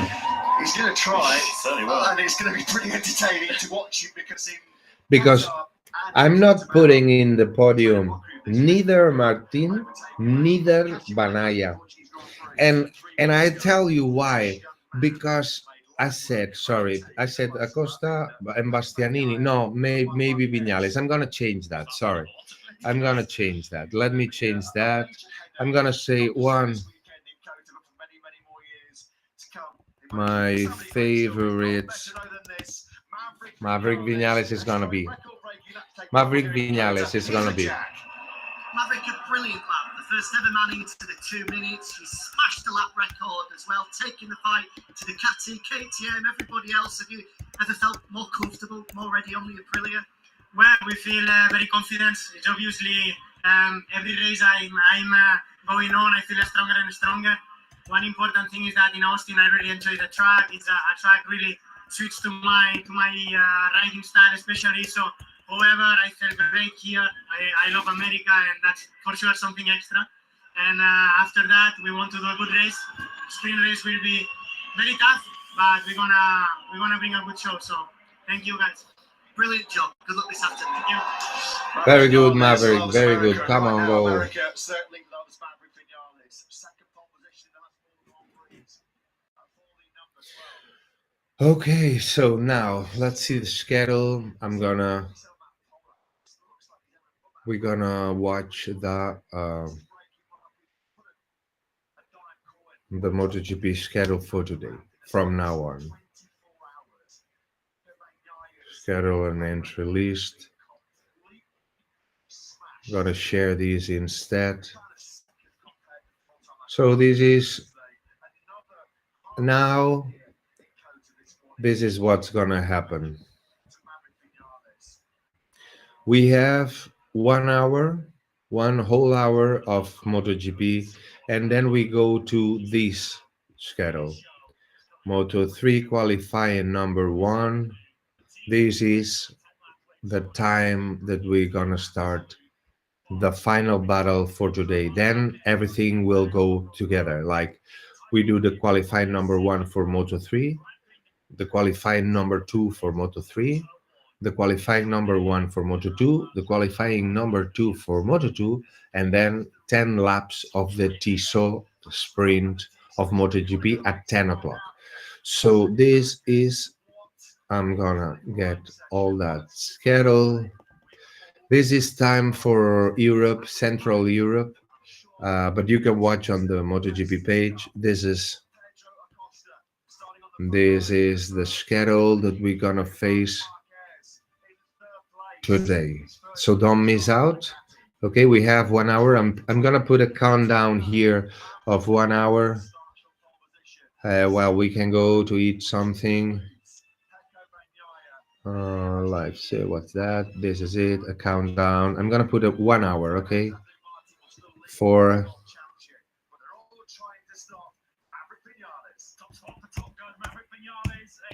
Moto3 QP, and I'm gonna put 1 hour.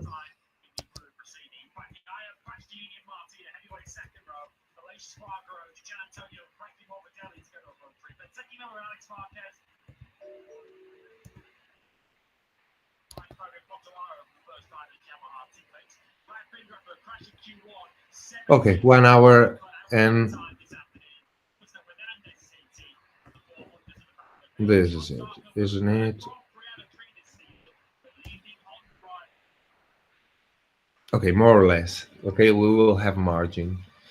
Okay, so I see you know well. I'm gonna look for a bit of music, but I prefer to leave you can hear from the MotoGP video pass. Okay, only the audio. Sorry, but you can hear many interesting things related to what we are waiting all for. Okay, uh, so I see you in a little while.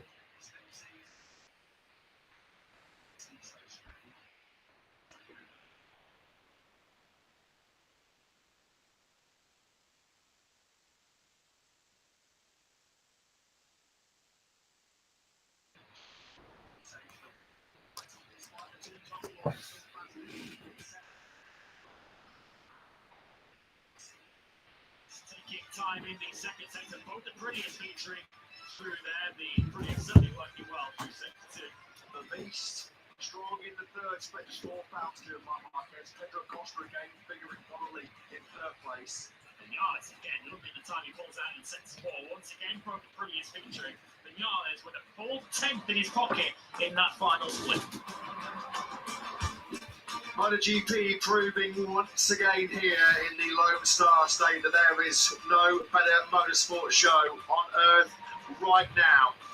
The 10-lap Tissot sprint will be coming your way in just over 3 hours' time. Maverick Vinales will go from pole position with Pedro Costa and Marc Marquez on the front row of the grid as well. Join us later on for what will undoubtedly be a cracker in Kota. We'll see you later.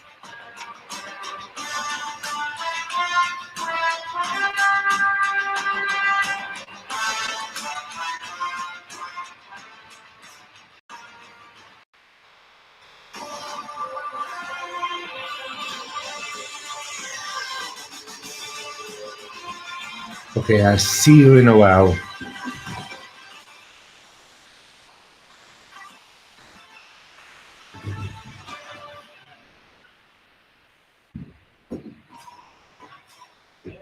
Challenges. New color.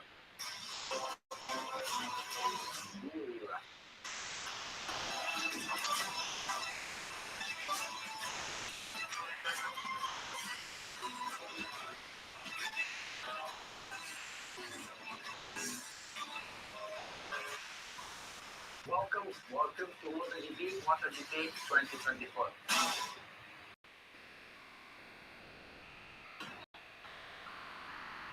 The Top Gun is back on top in MotoGP. It was a Tissot sprint here in the Grand Prix of Portugal. Welcome back to Portimao for our second showdown.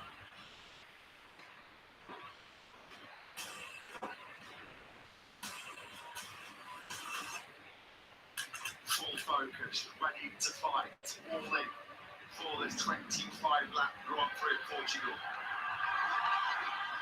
We've got the green flag that clears at the back. Bastianini, the beast, on pole position.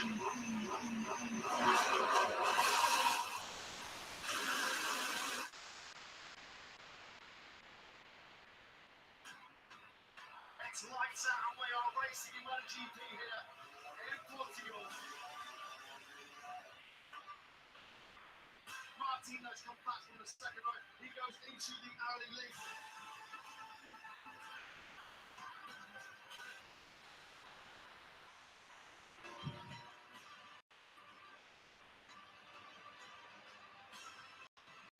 Marquez on the inside immediately.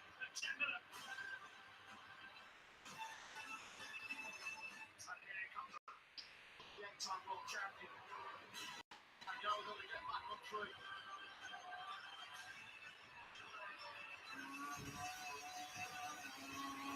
Martin still holding that advantage comfortably.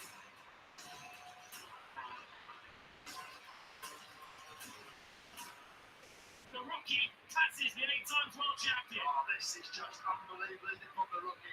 Absolutely incredible.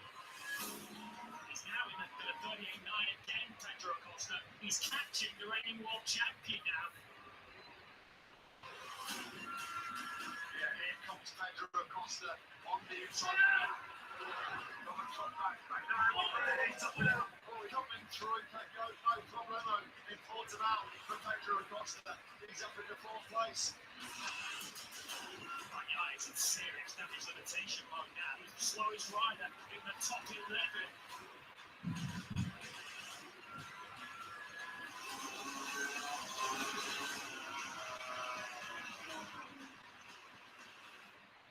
Bagnaia with a proper rear guard defensive action here, which has been broken.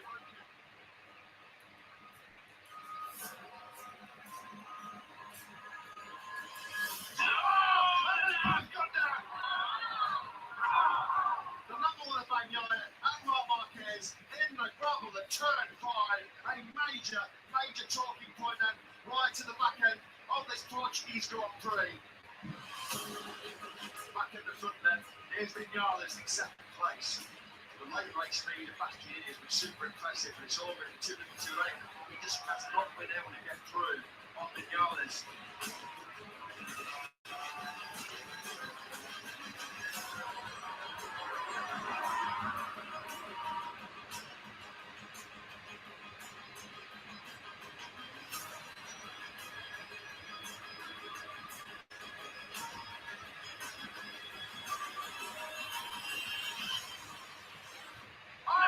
He's high side of the third, and he spits him in the air.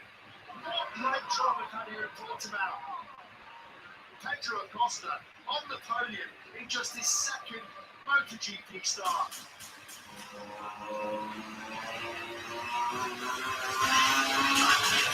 Jorge Martin is going to win the Portuguese Grand Prix.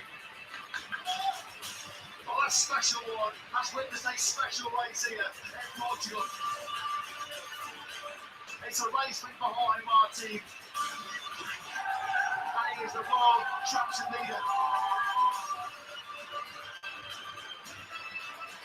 And now Bastianini does take 2nd place. And Pedro Acosta is on the podium in MotoGP for the very first time.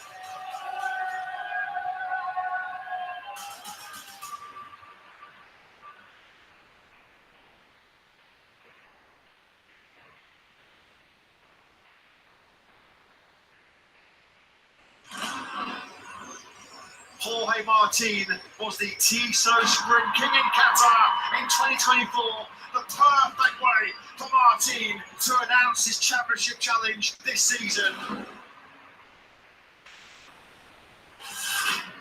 Welcome to the Qatar Airways Grand Prix of Qatar here at the Lusail International Circuit. I was born with the story. I was born for the glory. Race day number 1. Red flags clear up the front. It's lights out and we are racing here in Doha.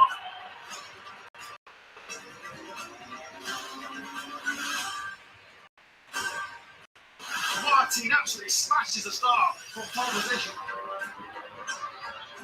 Oh, so Miller. Jack Miller's bailed out in turn 1.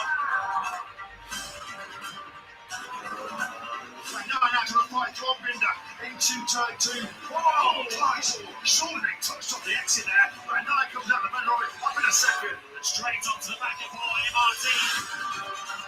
The world champion goes straight into the lead. Look at Acosta now. Acosta straight at the inside of the face, and he's into the top 6. Martin now factor into 2nd place up the inside of Binder. That's all. Acosta. Here he comes. Binder still is in front with Jorge Martin, and he's all over the back of the sprint winner. Okay, Binder. They tough it out on the break. Retakes 2nd place. And Acosta does now make the move on Marc Marquez. Sharp attack.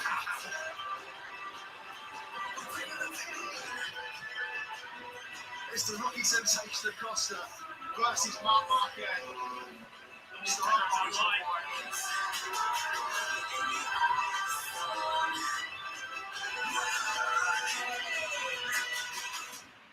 message loud and clear in Qatar. Catch me if you can. Paco Bagnaia takes the first win of this 75th anniversary season. Double second place for Brad Binder. Great start to the new season for the KTM star. Jorge Martin does hold up Marc Marquez later on for the final place on the podium. Memorable MotoGP debut for the Moto2 World Champion. A real positive, hugely encouraging Ducati debut for Marquez. And that was brilliant from Bagnaia.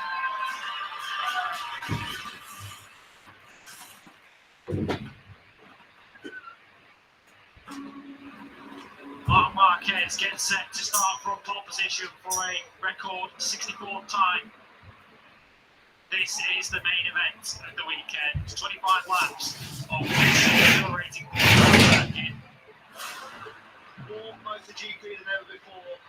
New stops, new adventures. 21 rounds, 42 races. Can anybody stop Ducati? Green flag, waves at the back. We're set to go here in Portugal in the full length to race. Bagnaia gets squeezed by both Martin and Marquez, and coming through fast starting is Miguel Oliveira.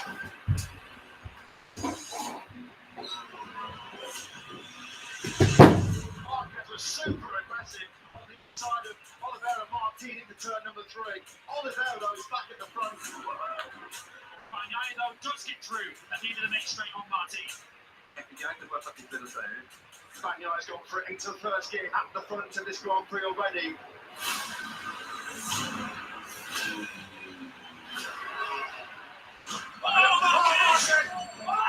Absolutely slammed into Miguel Oliveira. Yellow flags right, sectors 1 and 2.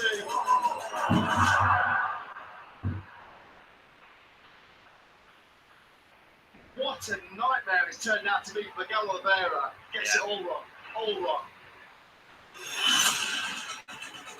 Miguel is up into second place. Bezzecchi gets through on Jack Miller. That's for third place. Something has gone down now. Ducati, Martin. Zarco now attacks.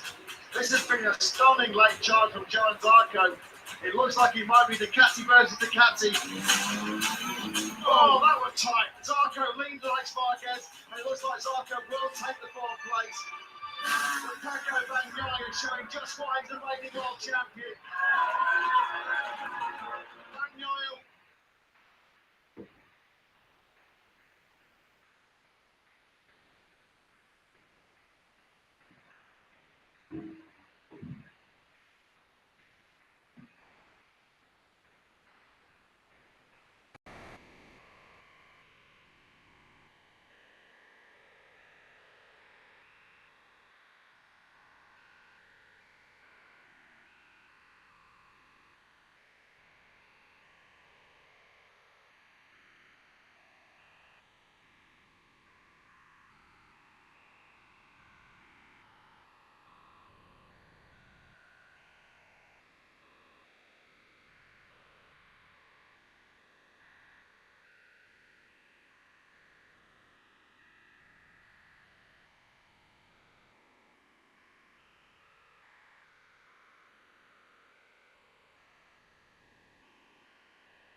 We're going to be making this full Grand Prix down. Britain's attacks Bagnaia down the hill. In the break, he's overturned. Number 11, that was so close, but he can't find a way through. Connection in their attempts to try and work their way out of the situation works. Quartararo breaking super late. That's where he has to make up his time. Quartararo and Flora Marino. Alexis Margro's gone down as well. Britain's attacks Bagnaia down the hill. Picture perfect already for Bagnaia. KTM will be loving that team. Jack Miller up in third place. Quartararo runs fourth. Oh, Jack Miller's clashed. Oh no, Jack Miller has gone down. Prix continues to shadow Bagnaia. Alexis Margro's gone down.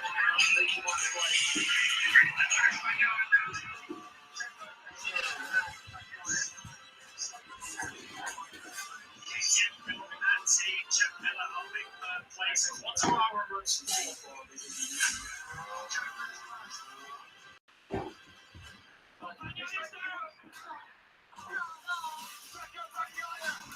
Crashed again out of the lead. I can't believe what I'm seeing. Navigator sinks to his knees. I cannot believe it. Too much pressure for Vanaya. A lot of pressure for Vanaya and for Jorge Martin. I think that my first impression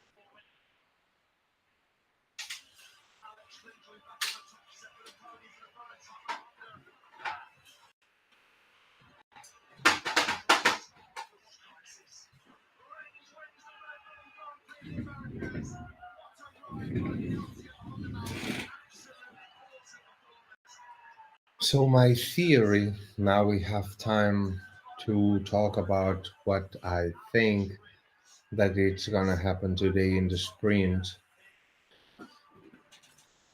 I changed my bet because the first bet I set for the sprint was first winner Pedro Acosta, second Mark, and third Bastianini. But I changed my mind and I said Acosta, Mark, Vinales.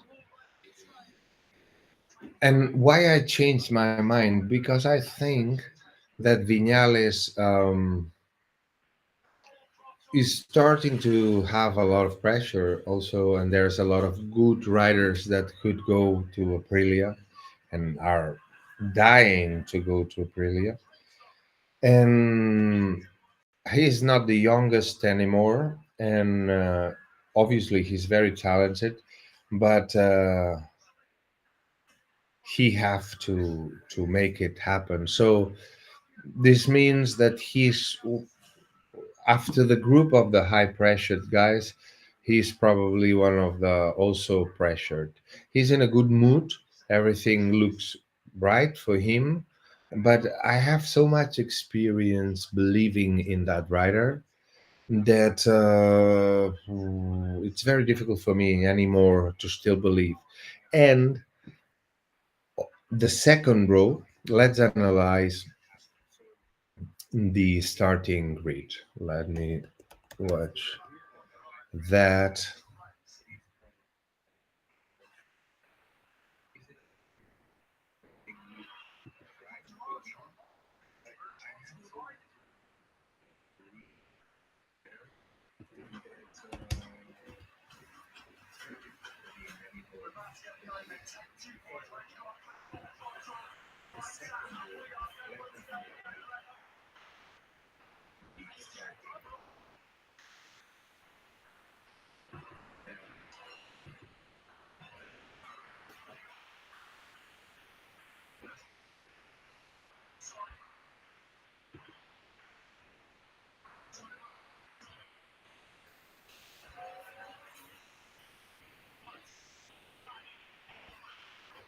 Okay, I'm gonna watch it on a newspaper because MotoGP didn't actualize it already. So I'm gonna do this. Here we have it. So I'm gonna share that one instead.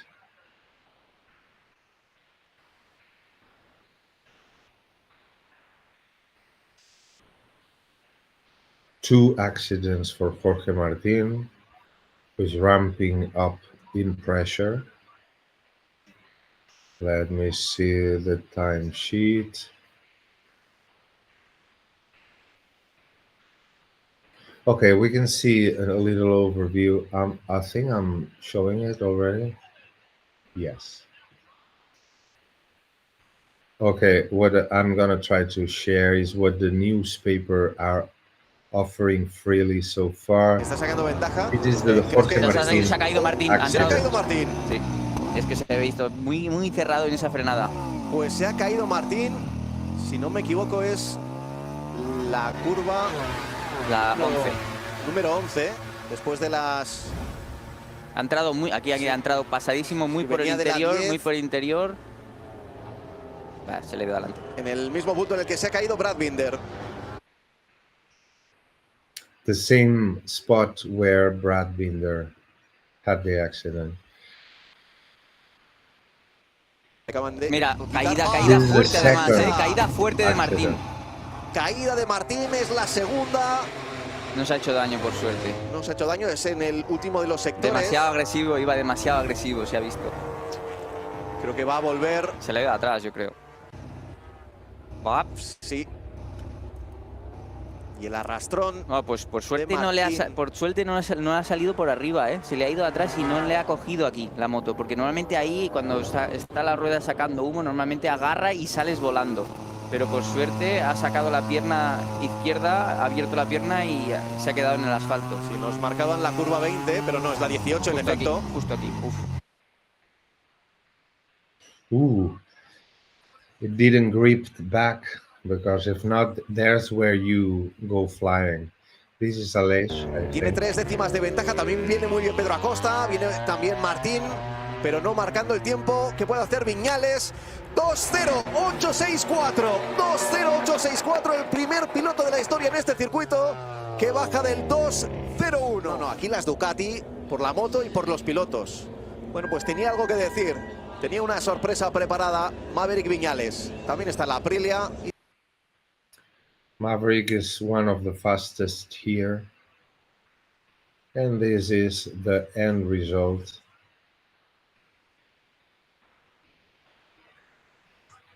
This is the starting grid for the sprint later today.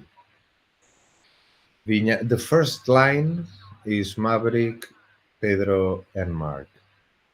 This is the first line. They are also the fastest. The second line is Banaya, Bastianini, and Martin. Martin had two accidents today. He was very lucky on the second one because normally when you slide that much with smoke and everything, when it creeps back, you jump up in the air like a high side, and it just went to the floor. So he saved a huge crash there for the high side. Um, the third line is Alessio Spargaro, Fabio Di Gianantonio, and Franco Morbidelli. I'm sure, I'm sure that the Insectonetti 2 is not gonna attack neither Bastianini neither Banaya in the first corner. You can bet on that, and that's why I'm saying that they are Insectonettis. Because if you're looking for a championship, you're not gonna try to cut someone or be on the photo. You're trying to go with the fasts, and then if you escape from the insectonetis, then maybe you can fight at the end. But if you start fights totally irrational fights at the beginning of the race, you're compromising the health and the future of the race of anyone. So that's why if that was last year with Aleix and Banaya colliding. Oh,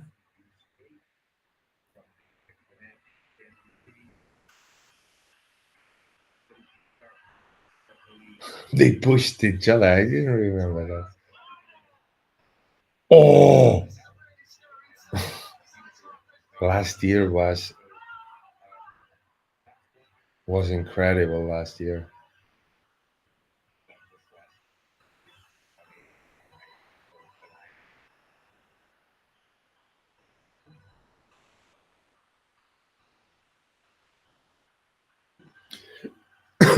Okay, so normally, if for example, if in this same scenario, imagine that there's Marquez in the position of Martin and Martin in the position of Marquez. The Insectonetti 2 would attack Marquez no matter what, you know, for sure. Like, we both go wide, I don't care, but I'm gonna attack you anyway. Because you're not thinking about your championship. You're thinking that in the Valentino ranch, you're gonna be, they're gonna let you play with them. And that's it. And you are in a gang. You are not a elite rider. Because an elite rider doesn't work that way. That's it. It's that simple. So then this second row of 24 Ducatis bikes is a wall of protection for the fast ones that are Acosta, Vinales, and Marquez here. Then this is the second row. Sorry, third row. Second row is Banaya, Bastianini, and Martin. And then third row is Espargaro, the Insectonetti 2, and Franco Morbidelli. I'm not gonna include Franco Morbidelli yet. No, I cannot include him in the Insectonetti's group because he showed a behavior of a. I mean, I don't think he's a rock star, but he's not an Insectonetti. Okay. And then Soaleix, Insectonetti 1 and Morbidelli. This is third line. And fourth line is Insectonetti 1, Jack Miller, and Alex Marquez. So, very difficult race for Alex Marquez. He have to go through many Insectonettis and other kind of special people, let's say, and he doesn't look extremely good in the base. So this is my prediction.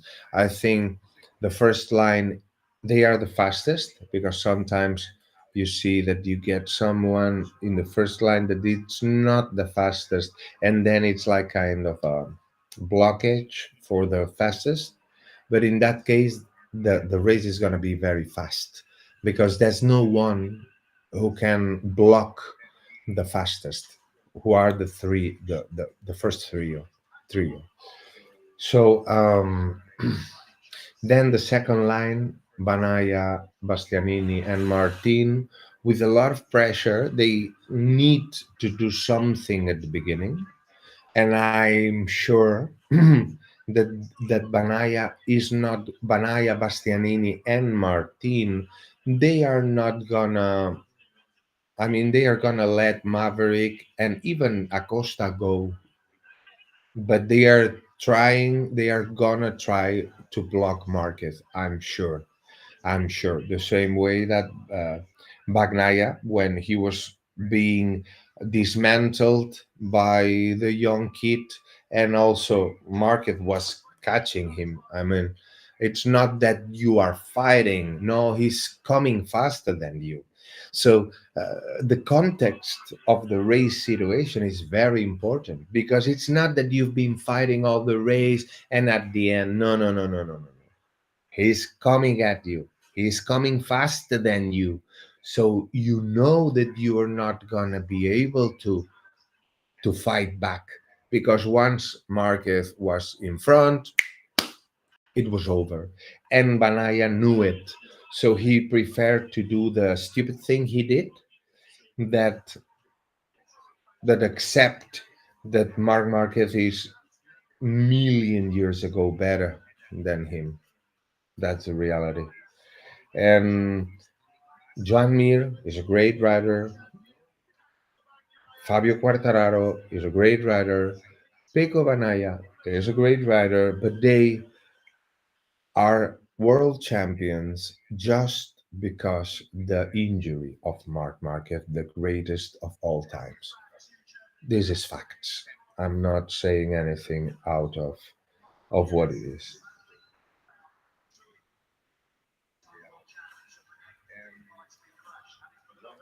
All the injuries he had to go through, surviving with the Honda, and now Luca Marini, who was looking good, like, no, the Honda doesn't look that bad. Now you can see what is the Honda. And Juan Mir is a super class man, but he's not the savior of the world. You know, there's only one greatest of all time. Now we just learn the newborn god, mini god, that's Pedro Acosta. And we will see the real potential of the KDM that we haven't seen yet with Miller and Binder. Okay, so this is it, guys. I think I'm gonna play a beat, because now there's a lot of videos. Well, I can let the video sounding. Gonna leave it like that.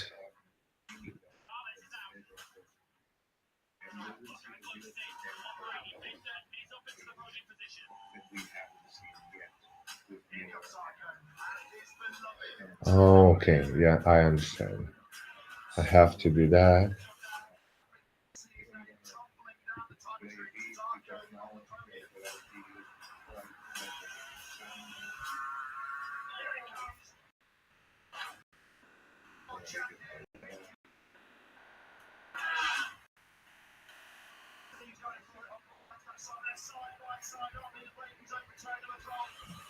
Okay, what I'm gonna do is that.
Oh, Vinales.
Still sit on top of the float.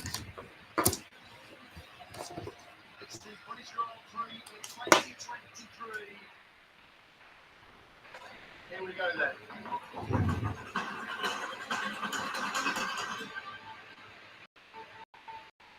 Marco Bezzecchi on pole here in Great Britain. It's full throttle. It's lights out. We are racing here at Silverstone. Definitely another superb launch away on the fabrication. Somebody's got lights out on Martin. And guy there is a really good job on its marking. Now it's attacking Marco Bezzecchi. That's so close.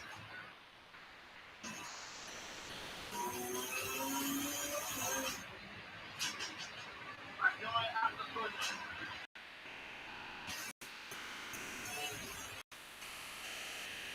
Here he comes on the inside of Millen. Bezzecchi has made light work on the Australian. Nick sent straight off into Cox corner. Fastest lap of the Grand Prix there to Alicia Sparkrow. Now moves into the podium position. Alicia Sparkrow is on the march. This is as they said, the mechanical on the right hand side. He's right as we look. That's the contact, isn't it? Back up. That's like this. Is that the British Grand Prix?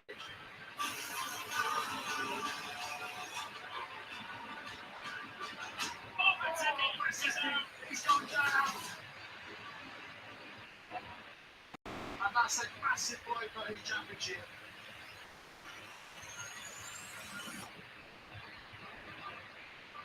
Game on here for Prix and the Spider. Jarvis now closes in on Binder ahead of him.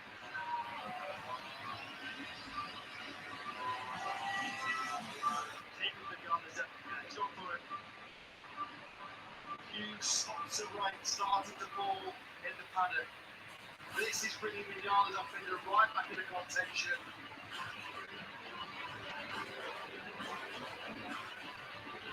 Vinales through on Elijah Spargo, might take 2 into 1 here. He's very, very close to the back. Second by 9. Elijah Spargo back up the inside again. Really just keeping the watching brief there in 4th place. Vinales through then as Elijah Spargo. Vinales back into 2nd place. Nicholas covers through on both of the Aprias. Elijah Spargo attacks leading it now. On the right, Oliveira just 1.9 seconds behind Matthew Bagnaia. Here come Oliveira, what a charge this has been for the number 88.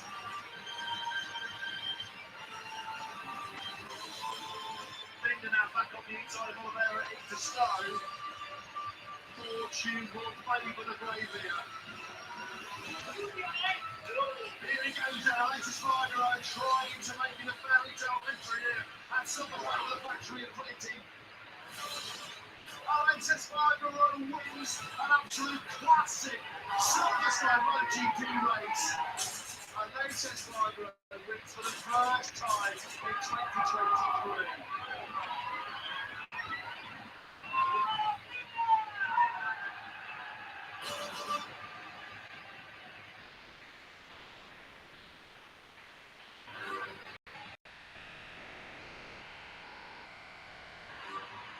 The Austrian flags waving, nearly 94,000 fans here on race day.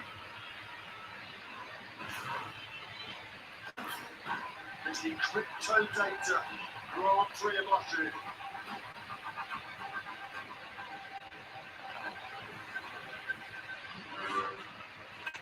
Can Ducati domination continue here in Spielberg?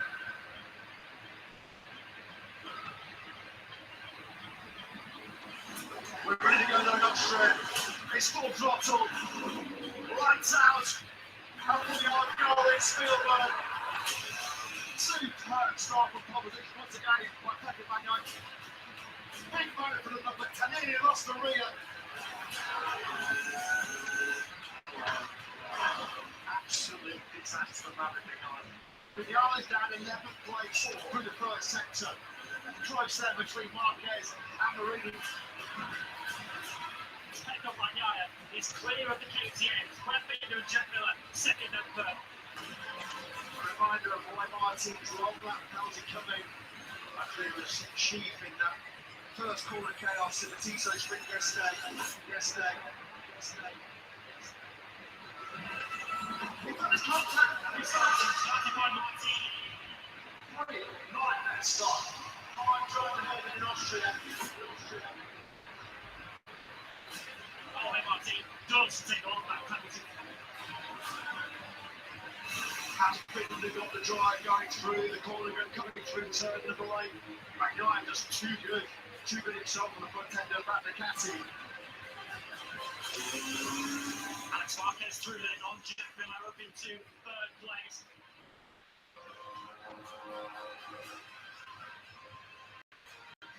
Second finds a way through now. Yeah, Marini. So Jack Miller unfortunately going the wrong way once again. Just seeing that boy Martin pick off the fast fading Fabio Quartararo.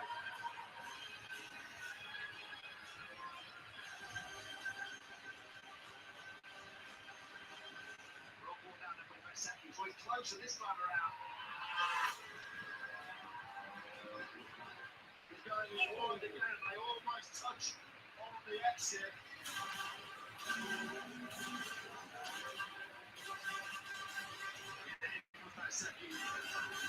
This time around, doesn't need to wait for turn 1 to make his move on Alex Marquez.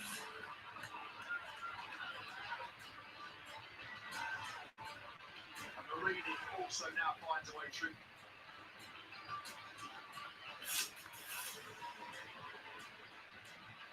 No problem whatsoever for the number 1.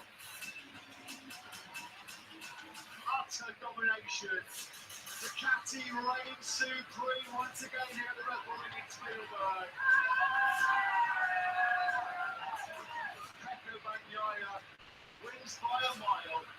0.1 seconds out of Binder. Another home podium for KTM.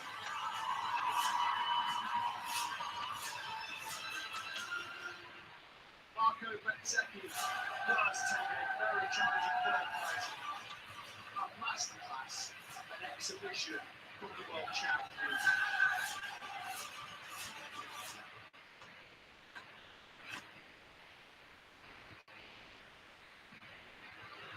It's all about one man in his home Grand Prix. The home crowd hero, Alexa Steiner takes his first T-Zone Sprint win of 2023. With my first sprint podium, my first sprint victory, and it has been so great. Focus for tomorrow. Welcome to the Circuit de Barcelona, Catalonia for the 11th round of 20 in this year's MotoGP World Championship. As an expectant home crowd waits to see if the latest rider can deliver more home glory. Could be a memorable day, a memorable weekend, couldn't it, for the Italian factory. It's full throttle, and it's lights out, and we are racing.